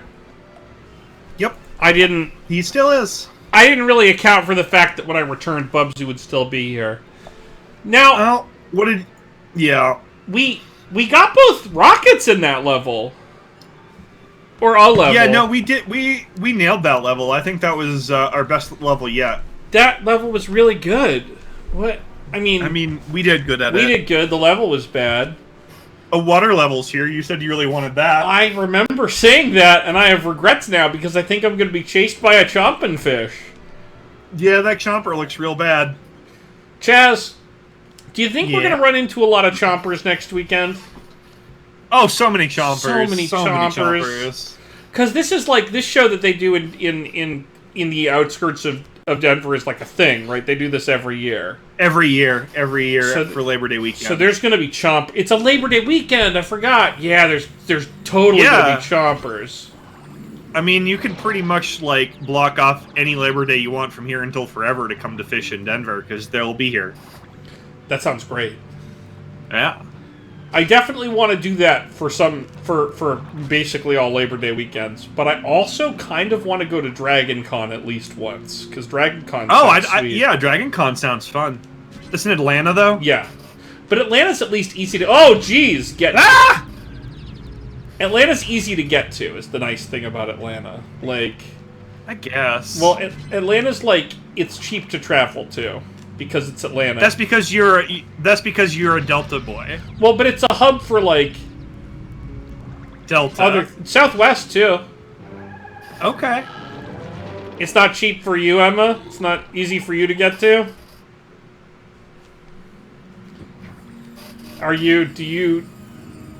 What's your airline of choice? Cheapest one. That's fair. That's a good air. That's yeah. That's like. I've flown that airline a lot. It's very good. And by very good, I mean it's not. It's horrible to do, but it's very good at getting you where it needs to go. 50-50, but it's sheepish at doing it. Yeah. Like, it gets you there, and you only have to pay most of the money you have instead of all of it. Right. I mean, the prices are fine for what planes are, which is like a magical flying tube in the sky, but also... Yeah, also, come on, man. Yeah. And there's all those little taxes. There's like the terrorism tax, the 9/11, the Bubsy tax. Yeah, we could all, I think, agree to like maybe we don't have TSA and then we don't have to pay that anymore. Right. I'll pay that money, but make it go to something better. Like, how about that tax goes to the, like, everyone gets a participation trophy school? Yeah, just keep... Okay, so keep all the parts of security that actually do anything, which is none of them. Yeah. And then, like, put the rest of the money toward, like, schools. Just schools. Schools and healthcare. Yeah. Yep. Yeah, the cheaper airlines are very bad. I love water levels. Water levels are the best. Water levels take like 14 seconds. I think it's by not going for the rocket ships on the water levels. We're like pretty good at them. I don't know because it seemed like there was just this very short critical path between the beginning of the level and the end of the level. It may be that this game is supposed to be fairly easy, but they like underestimated how horrible and hard the platforming would be. So the water levels are like on point, and the platforming levels are impossible. Well, it's clear that no one tested this game, so that sounds believable. Yeah, I mean, you could have figured that out on like a playtest, but that didn't happen. Right. All they had to do was hire like somebody's kid, like somebody's 12-year-old to test this game, and like that kid would have been like, "This game's bad," and that would have been, that would have been it. That would have been it for Bubsy. They may have done that, and then they were like, all right, well, we spent $10,000 million on this game, so let's release it anyway. How much money do you think it cost? Wait, oh god. It probably cost a lot of money to make Bubsy, Chaz. Yeah, probably more than $1 million. Okay, how much... Is there any way to find out how much money it cost to make this Bubsy? I'm gonna check right now. Because, like, with movies, you can find out how much it costs to make, Mission Impossible Ghost Protocol. But can you find out how much it costs to make a Bubsy? We're gonna find out. We're gonna try. Development of the game started in April 95. Bubsy 3D was one of the few PlayStation games that ran in high resolution. Okay, this is not... I don't know what they're talking about with high resolution. This ain't it, y'all. They were going to release this for the Saturn, but canceled. Well, yeah, okay, but here's why they didn't release it for the Saturn, I'm guessing. You know about the Saturn, right? I mean, it's pretty good, right? So the Saturn, the way the Saturn was released, because the other companies were making, like Sony was making this PlayStation, Nintendo was making their 64, and Sega was like, oh no, we're losing these console wars, we gotta get out in front. Right. That makes sense. So they took the they were like, we're doing the Saturn. And they were like, it's gonna have 2 graphics processors. And everyone was like, oh my god, that's so many processors. It's the 90s. And they said, yeah, it's gonna be great. More equals better, yeah. And they were at like E3 or something. And everyone was like, hey, when does the Sega Saturn come out? Because we spent all E3 hearing about like the release date for these other 3D consoles. So when does your Saturn come out? And, you know, Dr. Sega, whoever it was like, today, right now, today is the release date of the Sega Saturn. They rushed it to market. Yeah, Dr. Robotnik was like, today is when the Saturn is released. Okay. They rushed it to market real bad. And so everything in the Saturn is rendered in this horrible, like, graphics engine that makes no sense. It's like a bunch of ellipsoids or something. I don't totally understand it. But what I do know is that because of the way it's rendered, Saturn emulation is really terrible. Like, almost impossible. Is that why Saturn games sell for so much? Because you can't really emulate them properly? That's one of the reasons. The other reason is that there weren't a lot of pressings of a lot of those games. Right, because nobody bought a Saturn. Because who the fuck bought a Sega Saturn? Right. What am I doing? I don't know. This is one of those levels where everything looks the same and I hate it, so I kind of zone out. I think I'm getting motion sickness just flying back and forth between places. And I don't get motion sickness. So that's Bubsy gave you a new condition. Isn't he generous? I mean, Bubsy could at least give me a New Edition album. That would be better.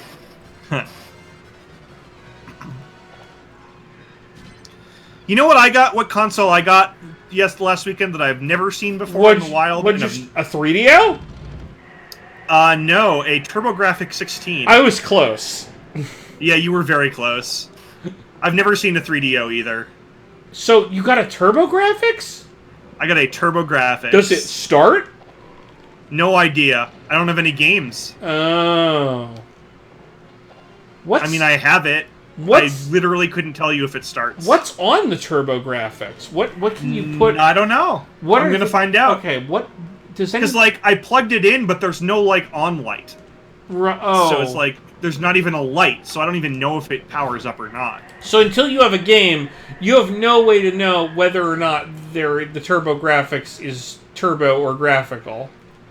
I have no idea. I mean, it's here. It's got a controller. I think it was only ever allowed to have one controller for it, because it's not very good. Isn't there like a weirdly good Bomberman? Isn't that it? There might be. So apparently it was the first console released in the 16-bit era, though it used an 8-bit CPU. Now, hang on. That seems like cheating, right? Like, if you're like, this is an 8-bit CPU, 16-bit video encoder, and 16-bit video display controller. That does seem like cheating. It does. What is the? Hey, what does this mean? Do you see? What does what mean? Do you see this? Those things? Yeah. What's that? I think you have to shoot them with your targeting gun. What else you got? Jump at them. Did that. Jump at the platform next to them. Cool. Well, I don't got nothing more. Oh, hang on. I see. Do you? I was looking at this TurboGrafx Wikipedia page. Have you figured out what belongs on your TurboGrafx? Apparently, the 2016 Kanye West album Ye was supposed to be called TurboGrafx 16, but he changed it at the last minute. Wait, his album was supposed to be called TurboGrafx 16? Yes. I suddenly like Kanye more. Yeah, me too, actually. I mean, I've already, I've listened to plenty of his music on purpose. Sure. And liked it. But he had an album that was supposed to be called TurboGrafx 16? Uh-huh. That's really cool. So cool, in fact, that I'm having trouble believing it. There are a lot of games out on this, but a lot of them just say unreleased. Oh no. Which ones are released? I mean, this is a very big list. Okay, but like... There's a game called Keith Courage in Alpha Zones. Now, okay, hang on. Sorry, I'm gonna need you to say the name of this game once more times. Keith Courage. In. Alpha Zones. What do you think that is? Well, there's a Wikipedia page about it. The player controls Keith Courage. In this game, Earth has been struck by a giant meteor carrying an invasion force from another planet. Burrowing deep within the planet's surface, the planet of bad, beastly alien dudes seeks to take over the Earth. Wait! I need you to tell me about bad again! Now, that's the bad planet, I think, from the meteor. Beastly! They're called beastly alien dudes. Now Keith Courage is a member of NICE, which stands for Nations of International Citizens for Earth. Nice! And his mission is to defeat bad, of course, and bring peace to the world. Okay, so Keith works for NICE. And his job is to defeat bad. Yep. And his name is Keith Courage. Yeah. Please continue. Armed with a sword, Keith must first defeat the outpost of guards, then enter the underworld. Sorry? He has to go to the underworld. Now what's... Here, Keith activates the awesome Nova suit. What's the Nova suit? But who knows? Well, it's awesome. Oh, god damn it. Now, this next sentence, I can't tell what the articles are referring to. But it just says, a secret force left to him by his fallen father. He is half man, half mechanical monster. So wait, Keith Courage is half Mechano Man? Now, I don't know if he is or if the secret force is. Or his dad is. The confusing articles. Wait. Or his dad is. It's very confusing. Does he fight his dad, who is not nice? It's not clear. Because I can believe that in a TurboGrafx 16 game, the ultimate final enemy would be your dad. That sounds like a TurboGrafx game. The next sentence is, nearly invincible, his sword cracks with the power of lightning as you wreak havoc on the fearsome dudes. I forgot he had a sword. Like, it took me about 4 seconds to forget he had a sword, because he also found a power suit and was a Mechano Man. Yep. The next sentence reads, his goal is to reach the Robo Zone. Nope. In parentheses, the 7th Alpha Zone. You are... Headquarters of bad. You have falsified this entire game. I do not believe you.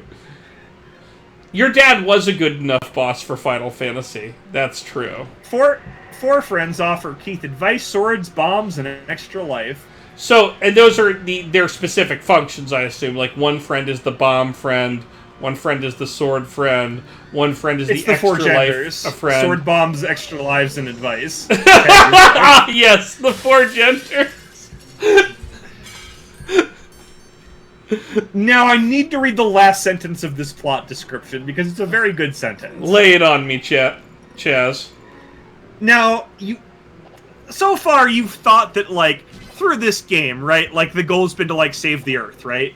Yeah, I kind of assumed that that NICE was going to stop bad by getting to the Robo Zone and save the Earth. And then, like, you defeat the worst one, and then The last sentence just says, the player's goal is to collect the stolen riches left behind by the invaders and buy your way out of trouble with money. Wait, the game is DuckTales? Woo! Apparently? Propeller! Hey! What is that? I think one of those propellers was activated. Oh, there's one of those over here. There you go. Up and away. Could this have saved me 5 hours? Maybe. Okay, how did I feel like I need to find more TurboGrafx games to read about. I think we need to play some I think we might need to play Keith Courage. Yeah, there's a game called Magical Dinosaur Tour. Sorry, stop. What? No description, just Magical Dinosaur Tour. Okay, yes.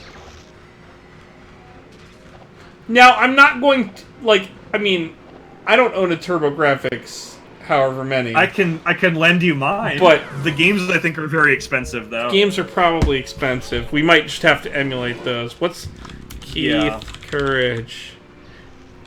Amazon. Keith Courage and Amazon and Alpha Zones. Yeah. Oh. Okay. That's a pretty reasonable price for Keith Courage and Alpha Zones. It's only $59.99. Yeah, TurboGrafx games are really expensive. I don't know when I'm ever going to get one. So expensive, Chaz. Maybe I'll get you one at some point for your. Oh, I'd like to at least get one at some point to see if my system works. Jurassic Park Trespasser. Oh, that's not a good game. I would play the hell out of some Jurassic Park Trespasser. That sounds great. That's a crime. That game is very on brand. That game's a big crime. It's a big old crime. Oh, Chaz, I'm starting to lose my Bubsy.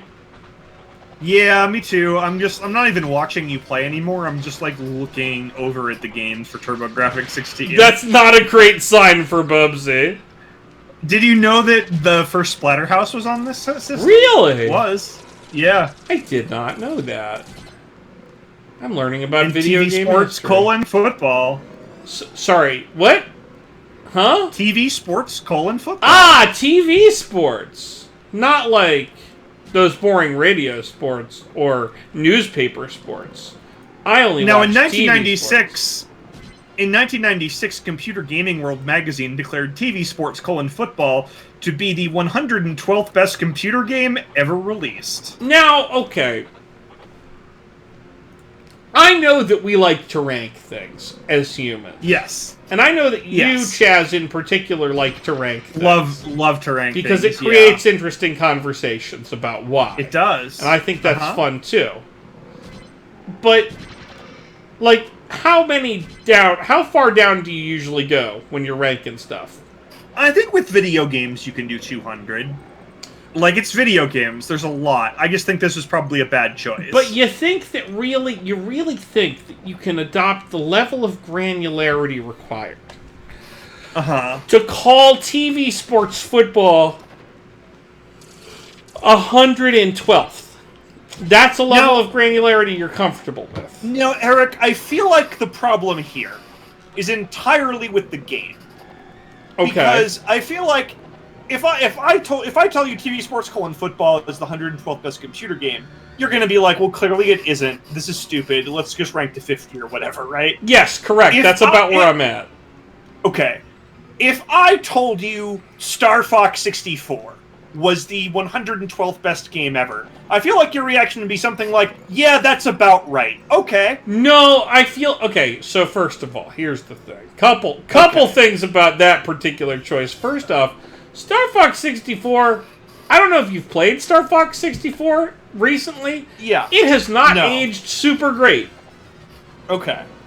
It is not, like, buckets of fun to play because it's a little harder now in this time period to parse what the fuck is going on your screen in a game that looks like Star Fox 64. Now, I'm probably going to get some heat for this, but it's true. Go back. Like, okay, I love Star Fox 64. I've beaten Star Fox 64 in every way that you can pretty much imagine. I love that game.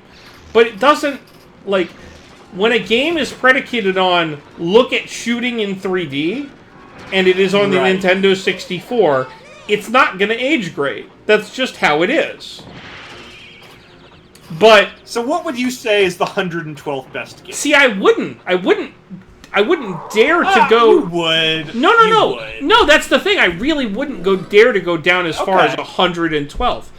I feel like once you get there, you are ranking games within tiers. You're now creating tiers. And I think that's fine, as long as you're explicit about it. But I think at that point... I think we should be doing with tiers all the time, right? It's like fantasy football. You have your game tiers. Right, but I think it's... I think there is a level of interest in rating, like, 1 to 10, right? Like, 1 to 10, I think it's a lot of fun to argue about, like, you know, in good faith, of course, about the differences between your top 5, maybe 10 games. But I feel like once you get past 20, and that's an outside figure because I honestly think once you get past 5 or 10, you really should be thinking in tiers. Again, now like this is football. where I think you and I disagree, though, because I don't think there's that interesting a conversation about the 10 best video games ever made. Okay. I feel like you can make a reasonable call for a bunch of games, and like all of those games are going to be so both good to play and iconic and important to history that like it doesn't really matter at a certain point. Like, there's not like, if I say it's the original Super Mario Brothers, and you say it's like Tetris, I can't really say you're wrong. Okay, that's fair. That's a fair point. There's not like, it's like, all right, both of those games are like amazing, intuitive, iconic, fun to play. Like, what are you gonna do? I feel like it gets interesting when you get down on the list and be like, all right, one person has Star Fox 64 in the 60s, and it wouldn't be on your list at all. That's interesting to me. All right, you know what? Okay. I'm intrigued. I'm intrigued by your thought process. I'm not sold yet, but I'm intrigued. Now, you know, Polygon did a ranking of 500. They did do that, which I thought was back ambitious. in 2017. Very ambitious. Do you want me to go to the top 10 and see what they are? Because I forget. Yeah, let's see what the... I do also want to know what's 112th. Okay, yeah. Well, we're going to do this. Okay. So, here's the top 10. Super Metroid at 10. Okay. Street Fighter 2 at 9. Yeah, okay. Minecraft at 8. Huh. I guess it's iconic. It's definitely... I mean, it's kind of hard to argue considering it's like the gateway game for like everybody younger than us. It is a definitional game. It is a game that without it, it's a seminal work. Yes. No matter how much I dislike Notch, it is a seminal work. Yeah, I mean, they've scrubbed Notch from all of it now, which is nice. That is good.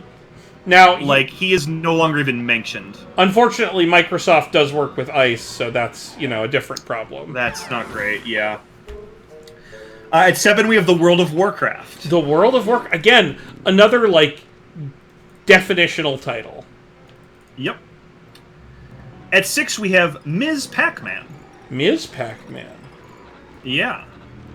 Interesting. I think because it is, like, a more complex game, like, version of Pac-Man. Yeah, there is... it's the superior game. There is more to it than like, regular Pac-Man. They're baking in all of the iconicness of Pac-Man, I think, as well. Right. At 5, we have Pokemon Red and Blue. Okay, again, another thing without which we wouldn't have, like, an entire genre, basically. Their list is definitely very high on influentialness. Which is important. I think that's a good you got to have a criteria on which you're building your list. Yeah. Yeah, I think Dreadite and Omega are right on this, right? It's like, Pac-Man was such a big game that there were books and songs and, like, a cultural phenomenon around it. Yeah. And then Miss Pac-Man is just like, if you want to play it today, that's just the better game. The iteration of Miss Pac-Man was really... That's the version of Pac-Man. That's the one. Yeah. At 4, we have Doom, the original Doom. Uh-huh. That makes sense. Again, another... Do you want to try and guess the top 3? No, because I'm going to be wrong is the thing. Because my top 3 and Polygon's top 3 is going to be so... Right. What was 10? 10 was a Mario? Was 10 a Mario? No, 10 was Metroid. Okay, so we got to have a Mario in here, right? Yes, there is a Mario in this list. And is it now is it Super Mario World? Because I feel like it's Super Mario World. But it could be Mario 64. It's Mario 3, which I think is sort of considered to be the definitive one. Okay, see, I guess I just sort of disagree with that. I understand it. I just think that in the same way that I think in the same way I feel about Super Mario World to Mario 3, in the same way that they seem to think about Ms. Pac-Man and Pac-Man. I agree, but I think some of that might be biased based on the fact that was my very first ever console game, was Super Mario World. So I am incapable of being objective about that game. It is like the game that defines console gaming to me. Now, I would, again, my 16-bit bias will show here, but I'll say Link to the Past. Link to the Past, I think, is also my favorite Zelda. But I'm prepared to get Ocarina here. It's actually original NES. It's original NES Legend of Zelda. Okay. This list is very high on influence. Okay, sure. Right, as opposed to playability. And then what's our last one? Number 1 is Tetris. Tetris. Okay, that makes sense. Yeah. Yeah. So I'll see if I can figure out where these other ones sit. So I'm scrolling back. Super Mario 64 is at 16. We've got, like, it's also in the top 10. We've got, like, Symphony of the Night, Portal. A Link to the Past is at 20. Really? Okay. Yep. Now, what's in 112th? We're getting there. Okay, I'm scrolling back. Earthbound at 29. Solid game. Zork at 32. Super Mario World is back here at 34. I am shocked that Zork is only in the 30s. Like, I feel like if your list is predicated on being like on influence, then Zork or Adventure has to be really early. Yeah, so I would have put Adventure in the top 10 because I think Zork was way more popular, but Adventure was the game that people iterated on. Yeah, Adventure was.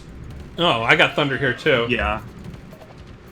Oh, what is this? Is this a boss? This is the second boss. This is the spinning elephant man. Okay. Okay, I jumped on his back and it hurt him. We seem to be in gladiatorial combat. Camera!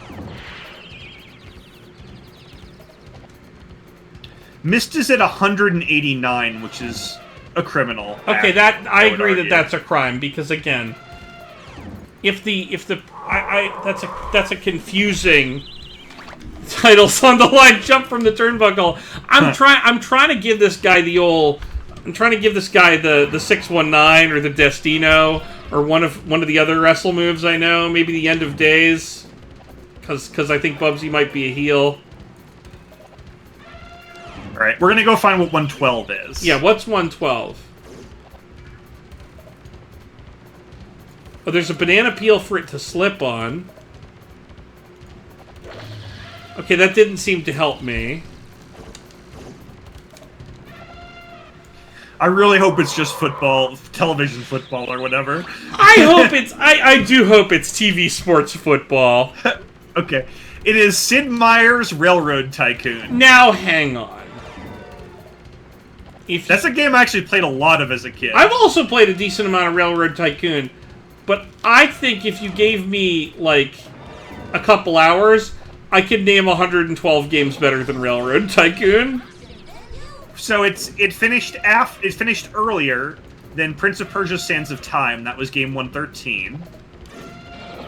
Again, I think I agree with Emma that Myst being lower than Railroad Tycoon doesn't make a ton of sense.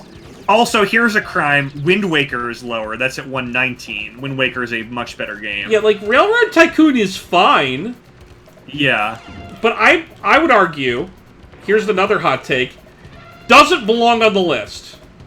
Railroad Tycoon or Wind Waker? Railroad. I guess Railroad Tycoon is what I'm talking about. But I think it doesn't belong on the top 200. I don't think. Okay.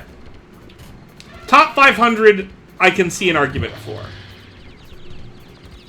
Frog Fractions at 121. Okay. Friend. I think the like weird games are important.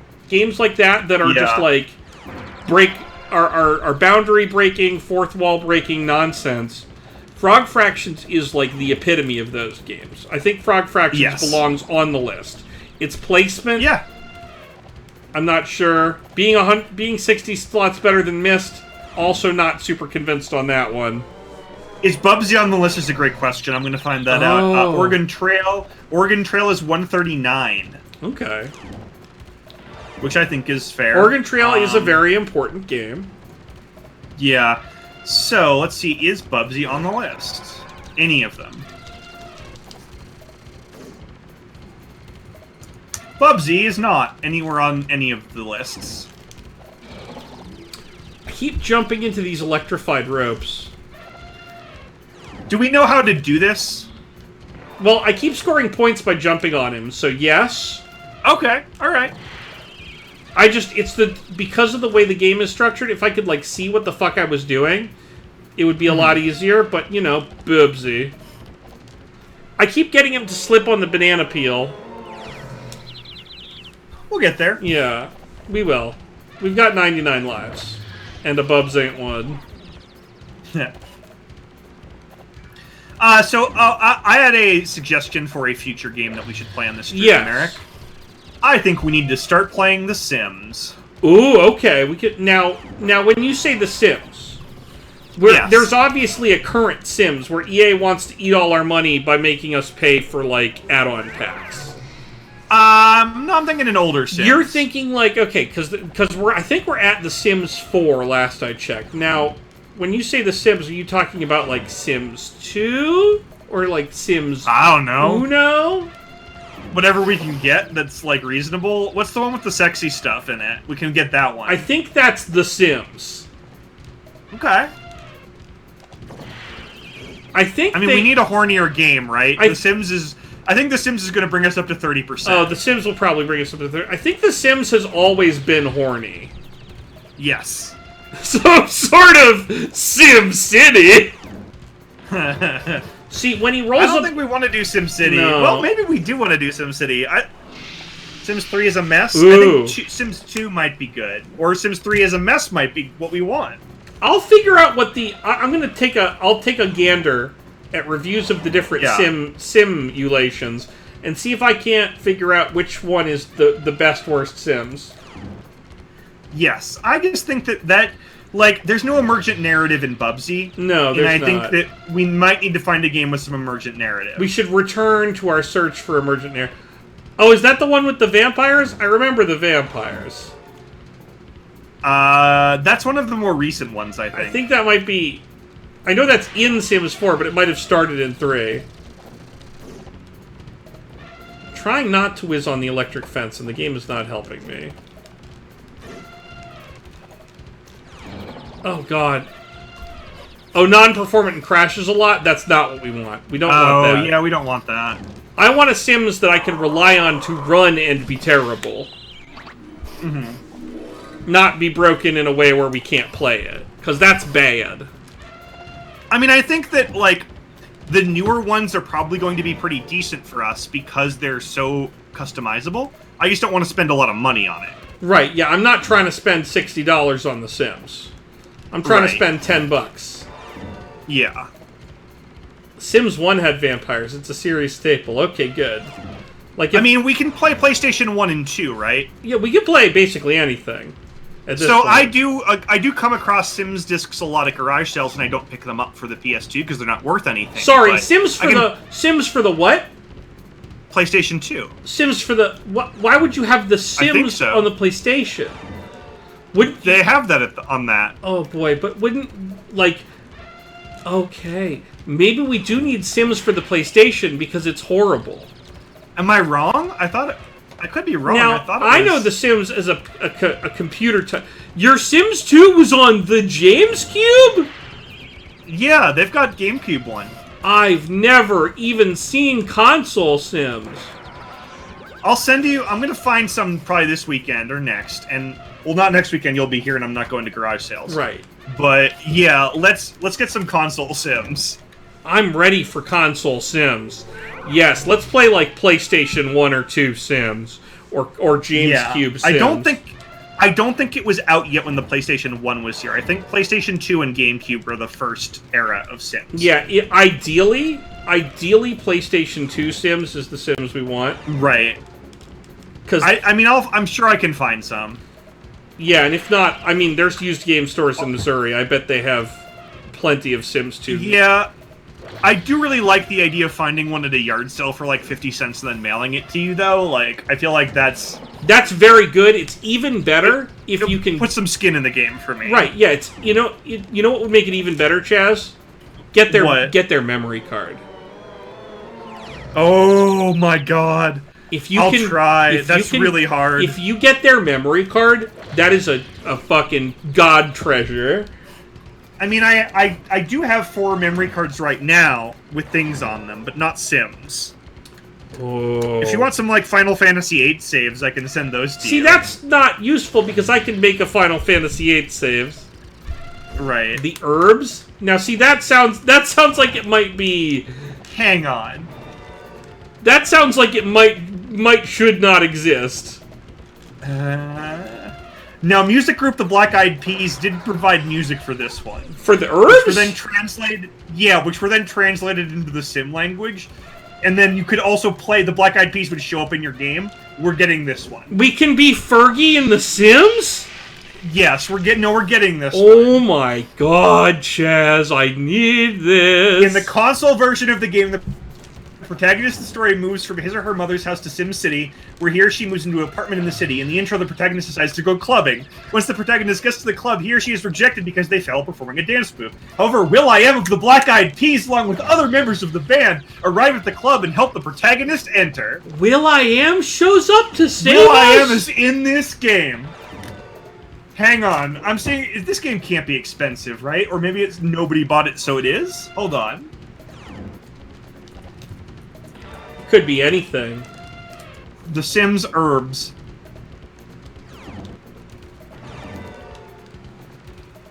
Let's see.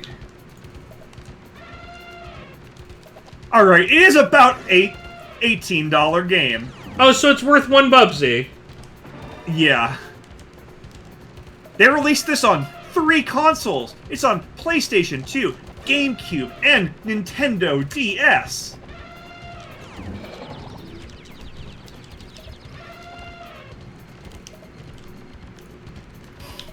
Ah, shit.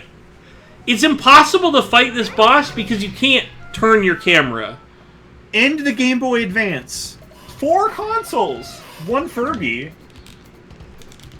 Can you woohoo with will.i.am? Well, we're gonna find out. Dreadite. We are going to find out. If we can bone down in The Sims with will.i.am, we're doing it. Yeah, so we've got 2 weeks till the next stream, right? So I think we have time to buy this game, so we can fuck We will.i.am. have plenty of time to find the herbs and fuck will.i.am. Okay. Let's see. Alright. I remembered how to turn the camera. Unfortunately, it's not helping. It's proved distracting. Yeah. Okay, in the handheld version, there's vampires, Chaz. But we gotta play it on PlayStation 2, Oh, no, right? we do. We absolutely do. I'm just saying. Okay. Here's a link. Here's Sims Busting Out and the Herbs for a total of 1988 shipped. I'm in. You put the link in the thing? Uh-huh. Because I could just snap that off. Yeah. No, that's a good deal.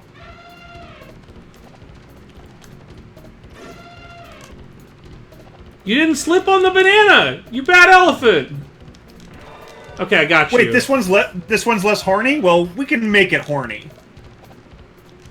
Wait, the herbs... And we've got bust... The herbs It'll come with bust... Less horny. That's not good. Apparently. We don't want less No, horny. it's not. What about Busting Out? Is that horny? Because we get that in that bundle, too. Is The Sims Busting Out horny enough for me? Google has the answers. Google will know.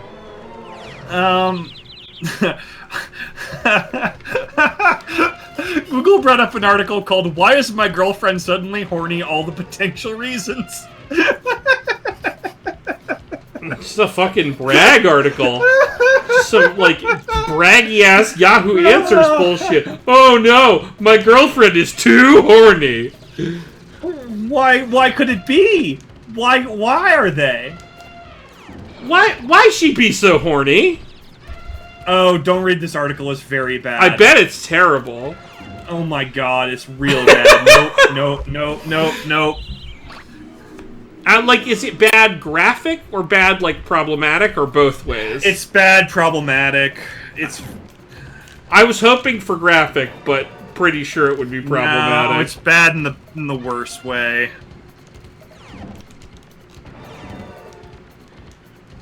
So I'm looking back over at the Bubsy screen for the first time in, like, I don't know, an hour.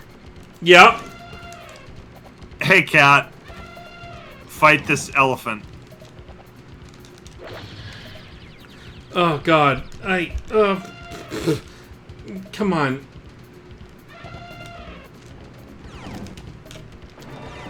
See, You'd think they could have programmed in a second elephant cry.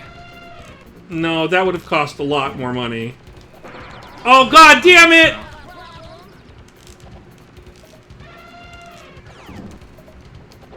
What? I jumped on the elephant! I'm playing your game! Did you? Did you? I don't know anymore. I also think We're Gonna Fuck Will.i.am is, like, a really good promotion for Next Pixel Crimes. That's huge. I think people will tune in for If that. we fuck Will.i.am, we're gonna make so much money. I know. Okay, get up, move! Bubsy! Yes, the classic internet conundrum. Does Bruno Mars is gay?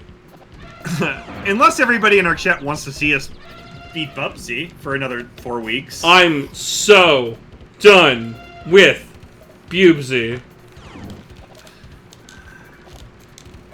Well, this game will be in your collection forever, so we can always come back to it. I'll always own Bubsy, and we'll always have these passwords, Chaz. Yeah. This fight is atrocious. I have to avoid the banana peels. You'd think you'd want the elephant to slip, but you don't, because that means it keeps doing its shit. Going, yeah. No, this is very counterintuitive. Oh, yeah, what monster rank should we get? I would assume we'd get a thing One like... of those Catmans? Yeah. Yeah, like, Agretsuko. the cat we had. Agretsuko, yeah. Probably just one of those stupid shroomishes, though. Mushtan? Yeah, we probably get Mushtan, because fuck us. Yeah. At some point, if we ever go back to Monster Rancher, we should do a Monster Rancher stipulation run where we can only put in discs of games we've played on stream. Oh, yeah, in like 5 years, we can definitely do that. Yeah, certainly not soon. Oh, jeez! No, this run's fucked. I'm gonna run into the wall. Yeah, if you take damage before you hit him once, it's worth just dying, I guess, since lives don't matter to us anymore. Lives don't matter! By the way, this game would be impossible without that code. Oh my god, right?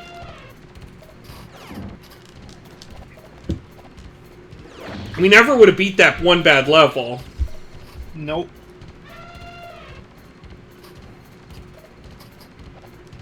There were 2 bad levels today, and then 3rd if you count this one. This one's very bad. Remember the calculator boss? Yeah. I mean, you remember him fondly because you're not fighting him now, but if you went back to him... No, I don't remember him fondly. I think you're, misinterpreting. I'm saying, remember how bad it was to have lives during the calculator boss? It was very bad, yeah.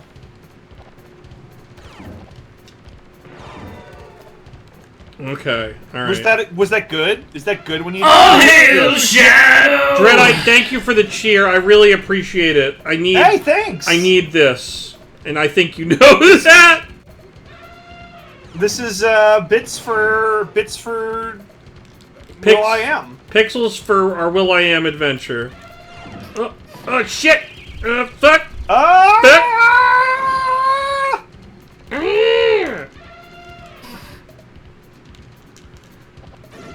See, now he just toots again. I like the sparkly amethysts that show up, too. That's pretty neat. In the bits. You just needed to hear something other than elephant noise. Respect. The one elephant noise. Oh shit! What? You didn't do anything I wrong! didn't do it! I did it good! I did it good, game! I did what you wanted! That guy's hitbox is just like a randomly oscillating group of polygons, like, spreading out from him. Weird shape, for sure. Yeah.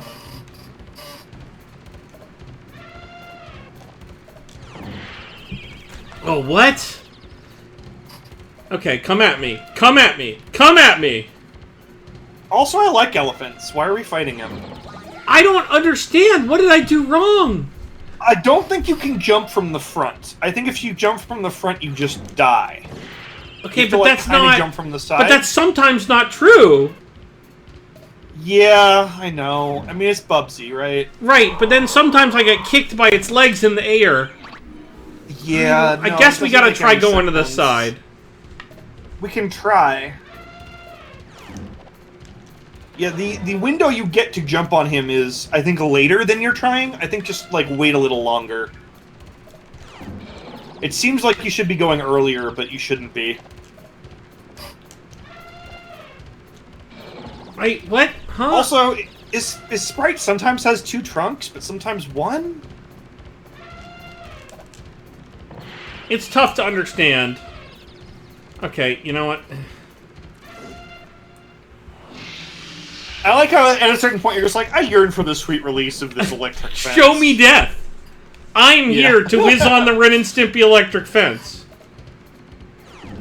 Oh god, I got whipped by the tail. I mean, that's what would happen in real life, I think, if you had to fight this friend. I don't think so. I don't think I would fight this guy. I think I'd be like, you got it, LFO. You're more important than me. You're endangered as fuck. Well, then you wouldn't get your spaceship back, and I guess, I don't know, go back to your planet. Fine by me. In this headcanon, I am Bubsy, and I can fucking die as many times as I want. If you... Yeah, I guess. Would you live your life differently if you had lives? Like... Yeah, of course. But, like, how differently? Because, like, how many lives would you even have? Would you know? Would there be, like, a counter? Right. And could you get extra ones? Because if you didn't know, I feel like I would live my life exactly the same. Well, if you didn't know, then it wouldn't matter, right? That's the same thing we have now. No, I'm saying you don't know what happens. I'm saying if you knew that you had lives but didn't know how many, you'd live your life the same. I wouldn't change anything, right? Because, like, what if I'm on 0 and I don't know? Well, that's what I'm saying. If you know how many lives you have left, if I know how many lives I have then left, it would matter. It absolutely matters. I absolutely. Yeah. If you don't know, then it doesn't matter because that's the same position we're in now. I guess that's fair. If you know how many lives you have, and you had like 20 left. Oh, fuck it. I'm gonna toss a couple in the old wood chipper. Yeah, well, plus we'd be able to talk to people who, like, came back, right? They'd be like, death isn't a big deal, you just sort of respawn, like... Right. Like, also, how does that work, I guess, is the real question. Like, do you go back in time? Do you respawn? Are you you? Yeah. What happens? And who knows, right? I think a lot would depend on that. There's a lot of complications there, right?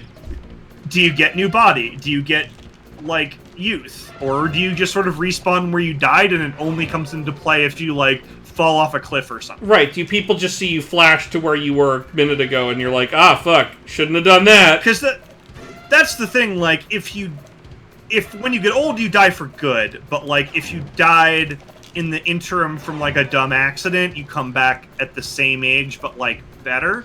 But it's like, oh, you could just sort of, like, use that as a sort of an exploit sometimes when you were feeling really sick. Sure, but like, what counts as, like, you know... Why does he take so many hits? I don't know. He takes, like, 8 hits. I can't even tell how many hits he takes. I've never fucking accomplished anything. What the shit?! I love it when he just, like, gets you before you can do anything, and it's just like, well, okay. Yeah, they do not respect the rule of 3 in Bubsy. And yet, as usual, Bubsy... What? Huh? I don't know. What? I guess I got whipped by the tail. That one I understand. I do think we're going to beat this one, and then that may be the end. Oh, that's the end. We're going to beat him. That's the end of Bubsy, when we beat this asshole. But we kind of gotta do it. But the thing is, like, we saw going forward, this is the last boss in the game, as far as we know, right? It can't be, right? It can't be. I don't know. It might be. I'm willing to say that it is. Okay, this is the I'm final. willing to say for our purposes, this is the final boss. Are you saying this is Bubsy the final 3D. boss of Bubsy 3D, Chaz? Because I feel like you're saying it's the final boss Yes. of Bubsy 3D. There's probably some other levels after this, but there's no bosses. Right? So therefore, it's the final boss, definitionally. I'm ending Bubsy's life, by the way. We took damage for our twice. purposes. Yeah, no, end him. Blow your smoke ring. Yes, very good. Though I would not trade having to live in Bubsy for having extra lives. Okay, but let's... Okay, what if you had extra lives, alright? But every time you lost a life, you came back to here. That'd be fine. Or 2.5 hours ago. That's fine. I'll take that. I just don't want to be in the game, Bubsy 3D. You don't want to be in the 3 dimensions of the cat. No. Crush me. We might not beat Bubsy 3D. We will. We've got 15 minutes. 15 minutes. I mean, we've been on this guy for 15 minutes, so maybe Has not. it only been 15 minutes? Yeah, it really has. Now, how did I even hit him from there? I don't even understand what I did. That's the thing. If you really wanted, if all you cared about was sheer length of life, you'd just play this forever, because it would feel like forever. Right, but I don't want it to feel like forever. I want to enjoy my life. Right, well that's the problem. Enjoying life makes it go faster. Ah, shit. The conundrum continues. Okay, so many banana peels. I guess I'm clearing them out, though. That's good. Who dropped these bananas? Was it the aliens people who in the are watching aliens? us fight the Oliphant? Is there a banana vendor? There's some sort of banana man who's throwing these bananas. Ah, shit. Why do they have a banana vendor at the wrestling match? Why do they have banana in Alien Town? I don't know. How did they get banana? I heard the bananas are going to be extinct pretty soon, so maybe they're like, That I don't know, sucks. I enjoying love them all they bananas. can. Yeah, me Are you too. serious? Yeah, I am. Wait, why? There's a banana blight, and people Oh, have the been banana basically blight. trying to hold it off from like most of the banana growing places, but they've kind of lost that battle now. Oh no. I don't know if you knew this, Eric, but you know how banana candy doesn't taste like bananas? Yeah, bad Fako banana. So apparently that banana flavor was based off of a different kind of banana that existed in the 50s and 60s that was the banana everybody liked and enjoyed. And that banana went extinct because of the banana virus that's now hurting our bananas, and our bananas are worse. But that's all we've got now. Okay, well, the nice thing is I like our bananas now, and I hate that banana flavor.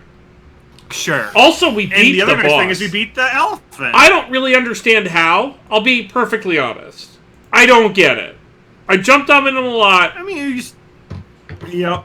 And then he fell out of You did the same thing you always done, and you got lucky. Yeah, I mean, I got practice, but... Oh, my God. Chaz... Yeah? I don't know if I can play Bubsy anymore. Let's write down this code and move on with our lives. I and think never that's speak a of this P. again. So let's do our final judgments on Bubsy. Oh yes, final judgments on Bubsy. So on a scale of 1 to 10, how would you rank the cat? Okay, on a scale of 1 to... Where 1 is like what? You gotta give me some parameters for this scale. So a 1 is like unplayable, like a tech demo of a game where you're just in a void. And a 10 is like Tetris. A 10 is Tetris or Mario 3, yeah. Right, okay. I would give this game a 2. Because it is technically playable. You can play it. So it can't be a 1. However, you can't save. You can't continue. You can't control Bubsy. You can't possibly beat it ever. You can't. You cannot. It's a 2. It doesn't... It barely does game. I'm surprised you actually used my scale instead of making some nonsense up. You gave me a parameter. I'm here acting in good faith to almost finish with my Thai Basil IPA here, friend. Sure, I would give it an elephant out of 10. Elephant out of 10? Actually, that's not fair. Elephants are good. I'd give it, like, a broken rocket out of 10. I give it fake banana candy out of 10, and I would also give Arcane Kids Bubsy. I would give Arcane Kids Bubsy an 8.5. This game might be a candy corn out of 10, Eric. Arcane Kids Bubsy might be better than Myst.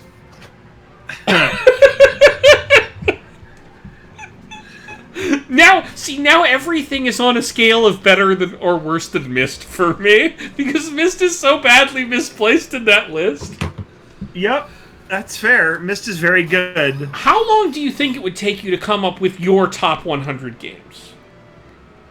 I mean, it wouldn't be a good list.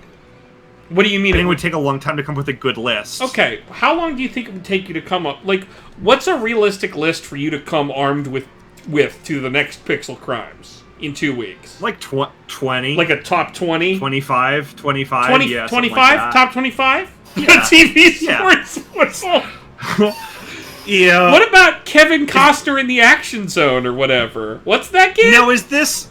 Eric, is my list going to be favorite games or best games? Because that's very different. Okay, so let's define our parameters. Okay. What is the stated parameters of that Polygon list? Like, what do they call Let it? me go find out. I think best games. Is that what we want? Do we want to do best games? Because I do kind of want to talk about best games as we play worst games. I can do best games. I can do best games. So I can do 50 best games. Top 50 best games. Okay. Yeah. Let's do our top 50 best games. All right, you're gonna have to remind me. Okay. Well, I'll remind you. We'll do it also. I'll remind you when I see you. That's true. But okay, so we're gonna be gone next week because Chaz is doing something more fun than playing Bubsy. I'm going to the Red Sox game at Coors Field. He's gonna go see the Sox and the Colorado Rocket Men. Right? That's your team, Colorado Rockman. The Rocket Men, yeah, they're the Elton John team. It's great. Yeah. So have fun with that. We'll be back in 2 weeks. I will. We will have seen 3 Fish concerts and together. Yes, and we'll be wiser people. I think so. I think we'll know each other a lot better, and we'll have had like big emotional moments and all kinds of things. I don't know if we're gonna play more Bubsy. I think we might not because holy shit, this game. No. No, you know we're not, Eric. Just say it. Okay, we're not going to play any more Bubsy next week, but I'm about to buy this The Herbs, The Sims Busted Out PS2 Games Bundle lot. Yes. Buy it now. I would not like a protection plan. Commit to buy. Pay now. Live on stream. All right. So next week we're going to not make be here. Sweet love to Will.i.am. Yeah, 2 weeks we'll make sweet love to Will.i.am. Because we're getting the Herbs and the Sims and Sims Busting Out. Yep, for $20. Totally worth it. It'll be great. It'll be great. And I earned 20 cents in eBay bucks. So great, awesome. Hey, and you can use that for like half a reliquary tower. Or like. I don't think I can get a reliquary tower for... Can I get a reliquary tower for 40 cents? Probably not now. It's probably going to be more like $2. I think reliquary tower is like $2.99. Oh, yeah, hang on. okay. I can get a relic... Okay, no. I want... Buy it now. Yeah, that's the thing. If we can't have sex with Will.i.am in his own game, we're going to make him in one where we can. Sort by... Sort by... Okay, well, you know what? Sort. Price and shipping. Lowest first. $2.29 with free shipping. What are you looking for? For a reliquary tower. Regular Sims? Oh, reliquary tower. That was... You were on something else. Yeah, $2.29, $2.49, and then it jumps up to $6.16, but that's a foil. Oh, that's also Brett, a sponsored result. Are you so sure you're going to lose so that you're going to play... that you already bought Airbud 7th Inning Fetch? It's August still. Yeah, there's still time. I'm in 8th place. Yep. I think I'm okay, but I gotta keep making sure. You're probably okay. I feel like anyone who actually messes with their team over the next month is going to have a pretty serious advantage. Exactly. A lot of people won't. I'm going to try to stay safe by continuing to mess with my team a little bit, because my team did not come out great, and I lost like a month to travel, but... Yeah. But I should be able to stay out of last place. How much was 7th inning fetch? Like couldn't have been more than $3. $3? Yeah. I assume $3. Shipping a DVD is $2.79 usually. Sometimes it's $3.14 if it's further away. So that would be the minimum cost. Is that You're essentially getting it for free? Is that like media mail? Oh no, I guess you can send it media mail. So, because the weird thing is you can send movies media mail, but not video games. 99 cents at Target. At Target. Oh, okay. Very nice. Perfect. Can you believe Target has that in stock? I mean, I think they probably just found it in their back room and were like, get this the fuck out of our store. I guess so. It's wonderful. Alright, well, thanks everybody for tuning into Bubsy 3D. I think over the 2 weeks we played it, it was worth $9 a week to me. So that's good. Yeah, I mean, it was madness. I'm glad we saw it. I have a better understanding of the Bubsy franchise now. I feel like closer to you because we suffered together. We did suffer together. We've grown as a team. I would also like to not see it again, I think. Yes, and I'm looking forward to just getting down, getting real dirty with our boy Will.i.am. I think this is going to be a delight. I think this may be our best stream ever. I'm very excited. Definitely turn in for that for sure. 2 weeks! 2 weeks? See you then. Bye, everybody. Bye!